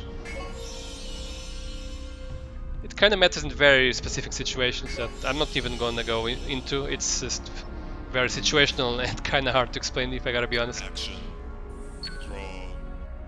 Yeah, we'll keep the defense cards. I don't think we'll be attacked this turn though, because he's actually quite far from me. But he can spawn creatures next to me if they're like low-level creatures. Okay, so he moved both the character and the Gill Shark. Both will ultimately decrease the same amount of damage. Oh, I also try to deal with those purple lines on the screen. There's some graphical glitch going on.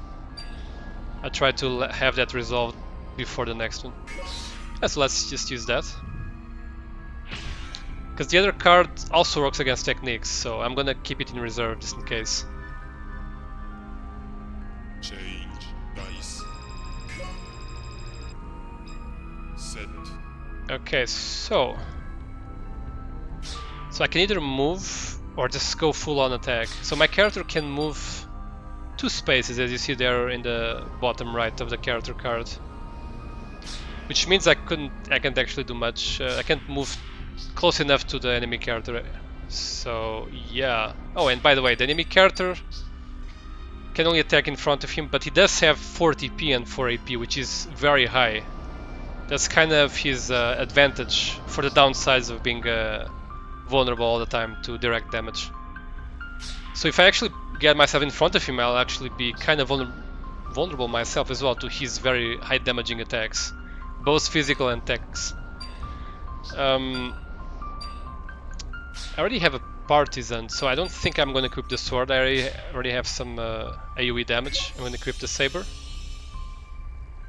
And then I'll be moving and attacking the shark. Yeah, I can attack.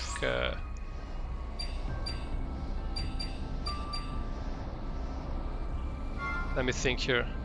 He has 4 defense points, so using the dagger is risky because the defense card will apply to both of its attacks.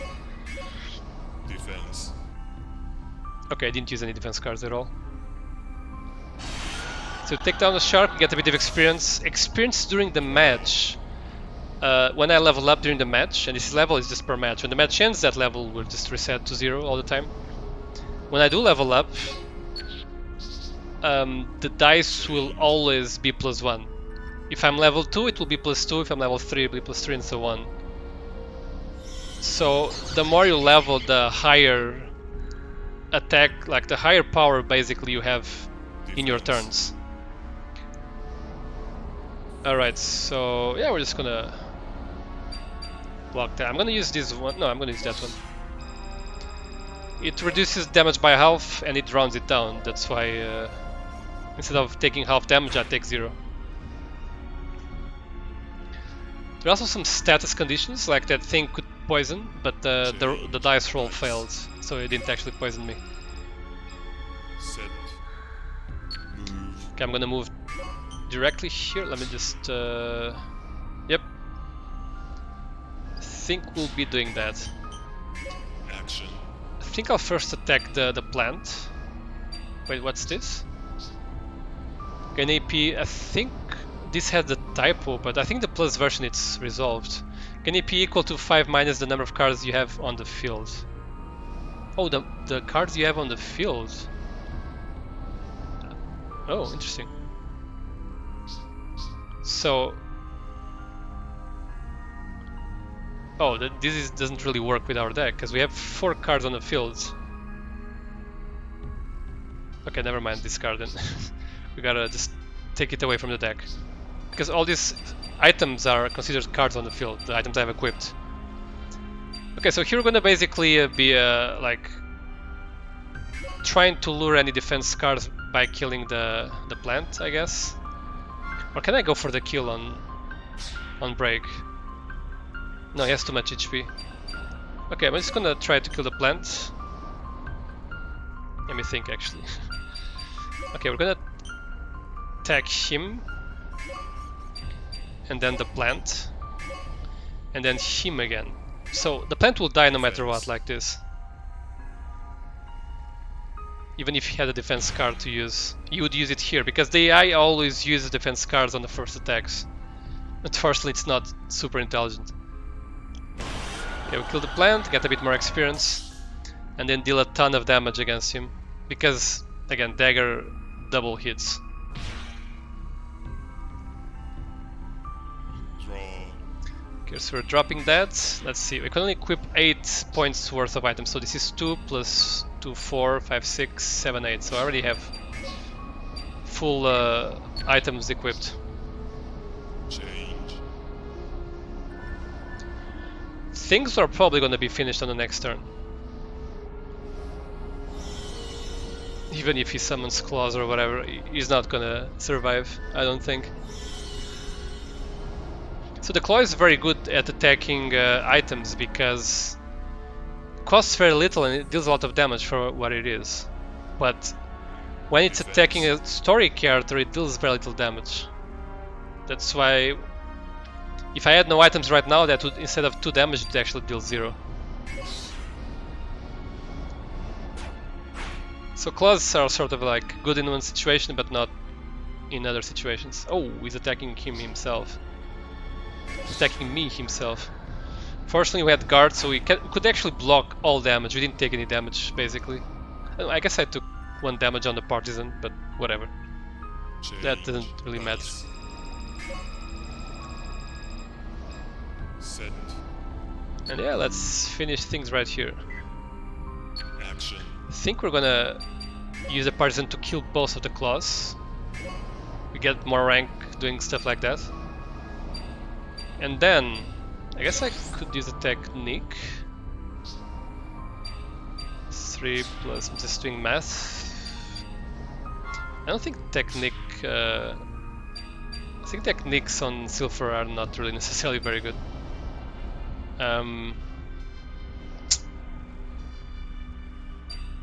Yeah, let's just do that.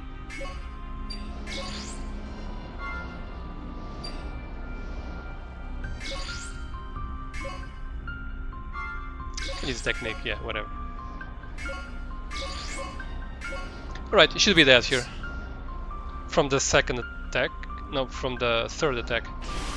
This is the first. I leveled up because I killed 2 claws, so it's double the experience. It's gonna take 6 here because of the double strike, and now he's gonna be dead with the technique.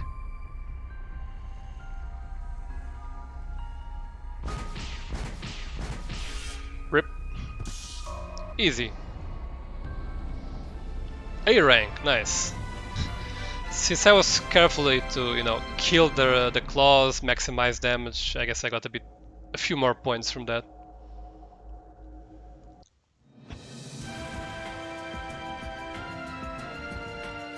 Alright. Be more experience.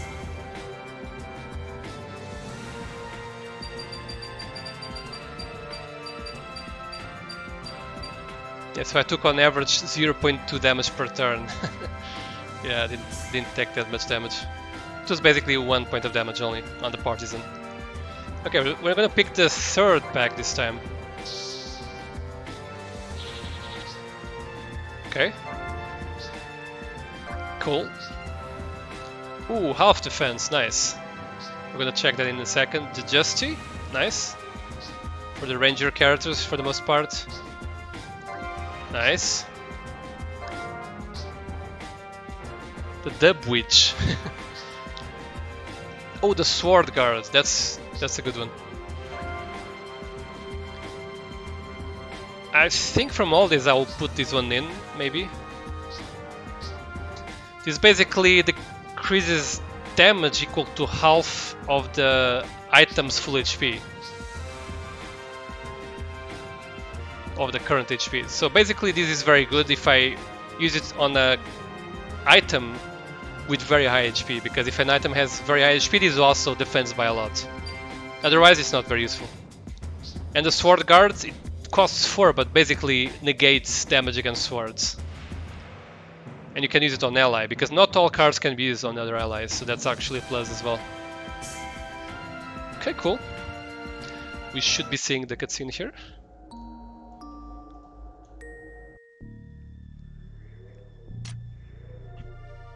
This looks super cool. I don't know what it is you're after, says Silver. But anyway, I'll win this battle. There's a high price on your head, so I'd rather take you in alive. But if you resist, I won't hold back. You must have been a really bad boy. I'm sure he was. Anyway, you're worth a fortune dead or alive. Says Break. What's so funny? Oh, nothing. So why are you really after me? Asks Break. Just for the sake of a mere 10,000 Mazeta? Or are you just a dog of the government wagging its tail at the mere mention of the principal? You'd better quit now. Well, I mean, 10,000 Mazeta would just be good for like, what, 3 fluids or something? So yeah, definitely not very good amount of money. It's just a matter of time before you get hurt. No one talks to me like that, says Silver. What's wrong with hunters seeking bounties? Do you even realize your position right now? You just lost to me. Yeah, definitely doesn't look like you lost. Shame how money blinds people from the truth. If that's all this is about, the hunters have certainly fallen from grace. What? The people of Pioneer 2 are being deceived. The government doesn't think of us as anything more than tools to ensure their own power. You'll realize that sooner or later. Shut up! Even if that's true, so what? We won't be any better off following you people. Someday we need to sit down and discuss the truth. In the meantime, be careful of the government. Oh, and one more thing. Don't get in our way. You'll regret it if you do. Shut up, and then he fired a shot apparently. Ha ha ha, I guess he's just... Those telepiping skills of his are top notch. That aggressive personality of yours is just like Sophia's. I'm sure we'll meet again. Think about what I said. How is he still talking even after the telepipe? Wait, Sophia. How did he know my sister's name? Yep, this is where the intrigue kind of starts. Like the main antagonist basically knows her sister. And he talks about some government activities that are not really for the good of the people. Who is he?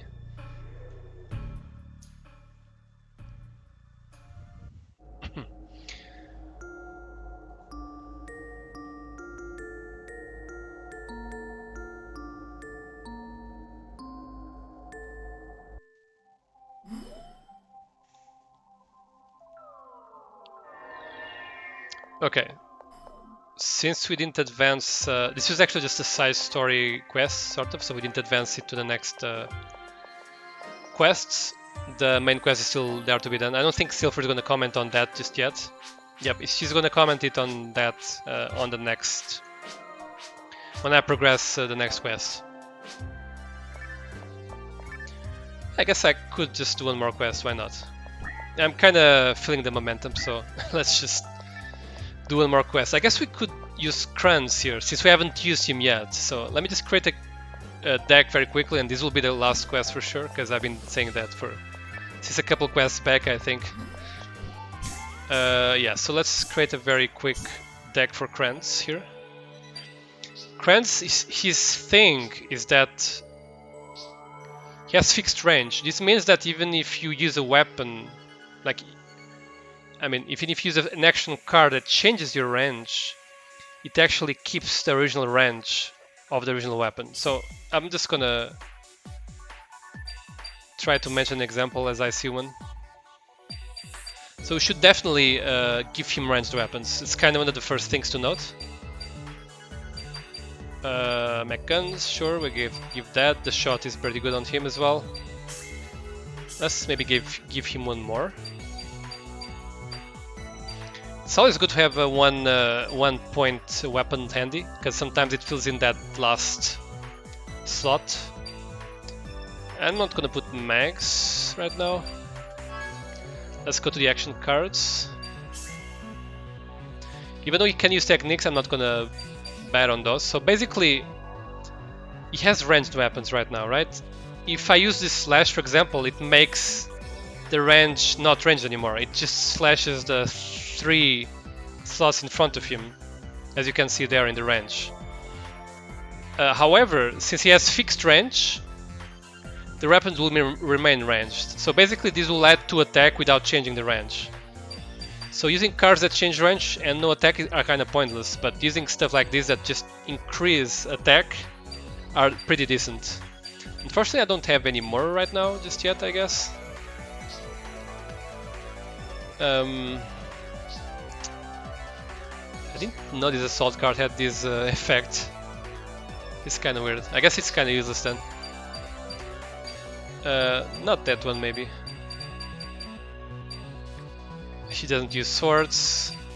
Does this make sense?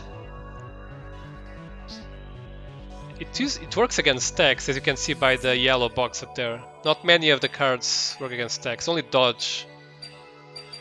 So I'm putting one of those, whatever. Yeah, I guess we still don't have enough cards to be filling out the whole repertoire. And again, I think using techniques on Kranz is kind of pointless because... Let me just check how much he has. He has 1 TP, so yeah, I don't think I'm gonna be adding techniques on this guy. So let's just add a few more weapons, I guess. I guess I can add a mag, why not? Maybe a barrier. Another handgun. I guess a slicer is not all bad. Durandal is always good, because it actually is story character slayer, so it actually deals more damage against story characters, which is pretty good. And then 2 partisans for the range. I guess 1 shield and we're set to go.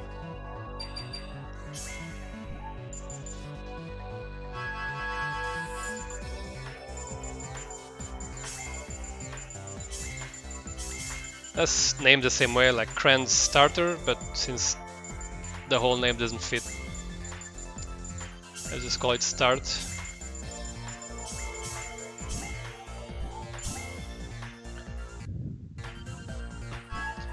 Alright, let's do the last quest for today, and now for real, with Kranz, so I can show what he's all about. He will shine more when I actually put more action cards. That basic, because many action cards give you a lot of attack, but they change your range to be like just in front of you. But against Kranz, that limitation doesn't exist. He gets all the benefits of the attack plus cards, but none of the range restrictions. So we've received the reports of a shady figure sighted via tubus, whatever. It's probably nothing, but we'd still like you to head to the scene investigate. Okay. Still a relatively small map, just 1v1, because some quests are actually 2v2. There's even some weirder ones that are like 1v2 or 2v1, which is pretty interesting. We're still getting the mineral of 3. So we still have the training wheels, I guess. Against Lura again. Okay, I really like that character as well, but you'll see more of her when I do the Ark's story.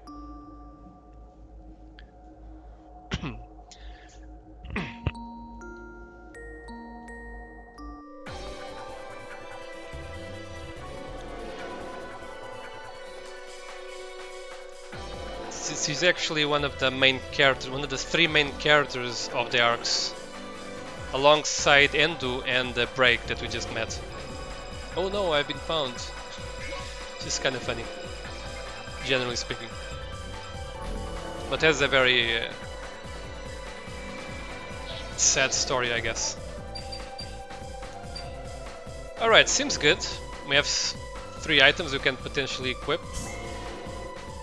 Actually, no, I'll only be able to equip 2 of those at best, because I would need 7 attack points. Close enough, but not quite. Dice only goes up to 6. Only when I level up can I get 7. Okay, that has 3 range in front of me, and this has 2. I think I'll be moving, unafraid of what she may throw at me. In the first turn you can never attack, so... because it would be unfair to attack an enemy that had not yet been prepared for that. So it's good design, I guess. I can equip 1 more weapon, sure, because I'm still 3 points away from capping out. I would want to have defense. I'm gonna remove those, because I'm looking for defense cards. I got 1.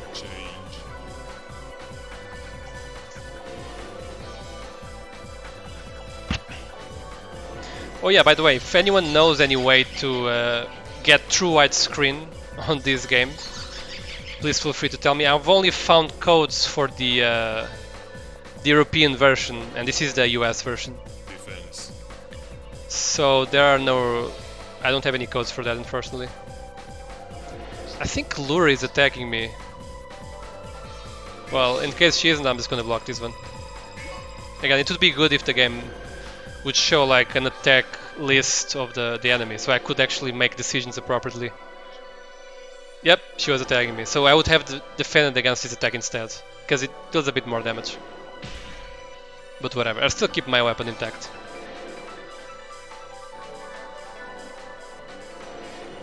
Change. Dice.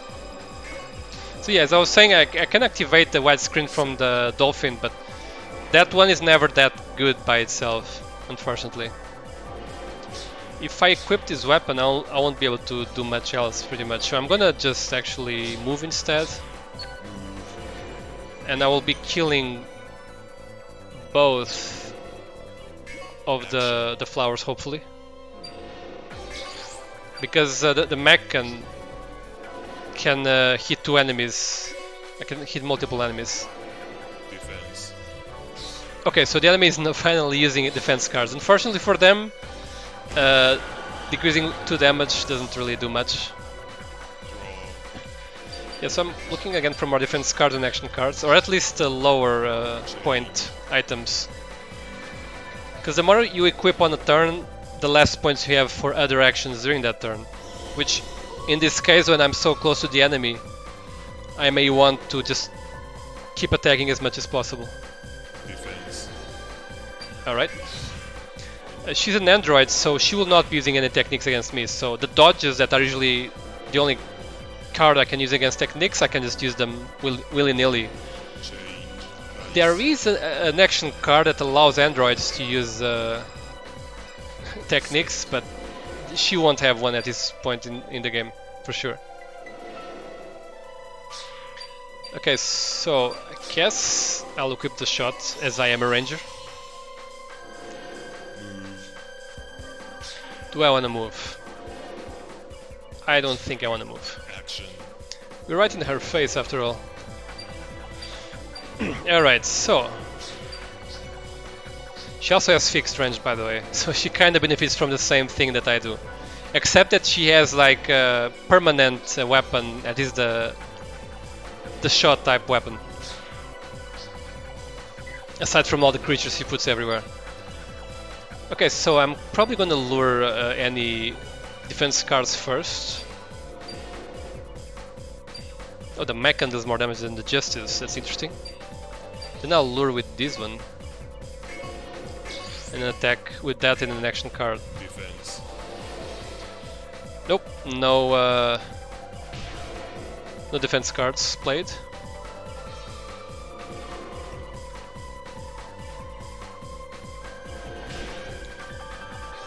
That was a lot of damage. Draw. Okay, so I think we're mostly trying to find action cards here. She has 8 health. I might need them to actually finish it off next turn. But I still want to defend at least once. Ooh, we got so many defense cards. Yeah, I really do need more action cards to make this character more viable. Especially those that increase attack by a lot. Yep, I guess we could use reduce. Reducing 1 by half, it rounds down to 0.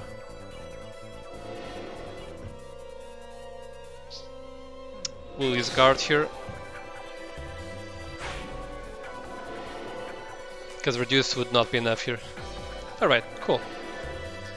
Hopefully, like, your hand gets filled up before when your turn starts. So those defense cards were replaced by 2 other cards.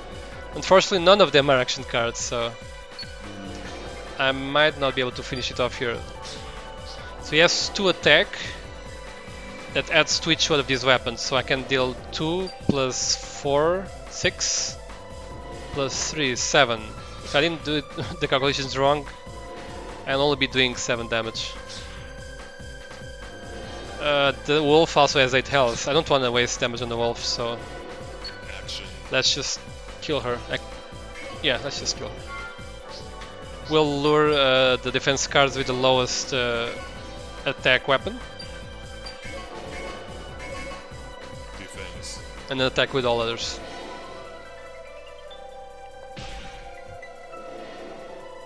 Wait, did I think she will have 1 health at the end, right? No, I think I miscalculated. Never mind. I think she's dead. Yeah, pretty sure she's dead. Yep.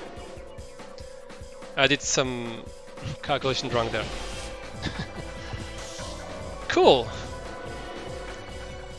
B plus, thanks. Good job, Kranz.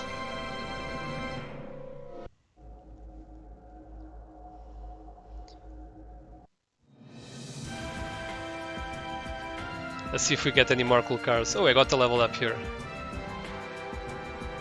Again, usually this level up would allow me to get better cards, but the plus version doesn't really... it kind of ignores the level. You can get any cards at any point in time. Let's now select the last pack that we didn't pick yet, I don't think.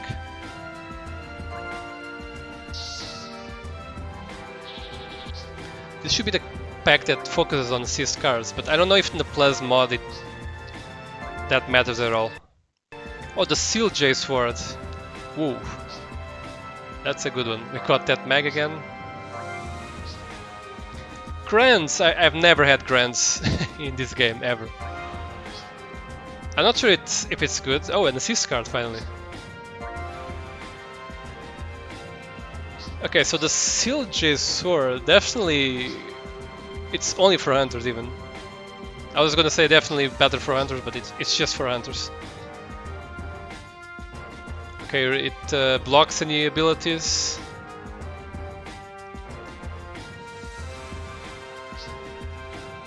And it has a lot of AP. Not to mention it attacks in front of you, all enemies in front of you. Okay, cool. I might put this on silver actually. Grants, whoa, 6 attack points. That's insane. It has to do something good, right? It only has TP plus 2. Oh, Pierce, okay. Wait. Oh, you can hit from anywhere on the screen. Oh, okay, so... so the overpowered thing about this card is that if you're attacking a hunter character, because you can have hunters against hunters, not just against arcs in the normal game, you can actually attack a hunter directly while ignoring all of the items they have. So it actually has that pierce mechanic I mentioned earlier. It ignores all the items. So it makes sense that it has low attack because, I mean, just TP plus 2 because it would be otherwise very overpowered. And it costs so much as well. But the other overpowered thing is that it can hit anything on the screen. You don't need to aim this thing. The enemy can be on the other side of the stage and you'll still be getting hit. That's amazing. Probably not gonna put on Inolis anytime soon, but we'll see. We'll see. I would prefer to have better tech weapons first. And this is an assist card, my first one. Assist cards are basically effects that affect the whole playfield, basically. Sometimes only you, sometimes only your team, sometimes both teams. This is for your team only, and sometimes there are continuous effects. This is not the case, this is a once effect, as they call it. The cards of all players return to the main deck. It says all players, but it's just for the team. After the set phase for this turn for shuffling. Oh. So you basically get a free shuffle during your turn. I guess in case you're not confident in the end of turn shuffle, you can actually get an additional one. I don't think it's that good, but we'll see. We might try it out later on. Alright, it appears that the Arcs are trying to destroy the Via Tubus palette for some unknown reason. We do not understand their motives, but we intend to continue monitoring their activities. Good work. Security Division. Okay, we're just gonna listen to what the Chief Pentaglass will say and then we'll wrap up the stream.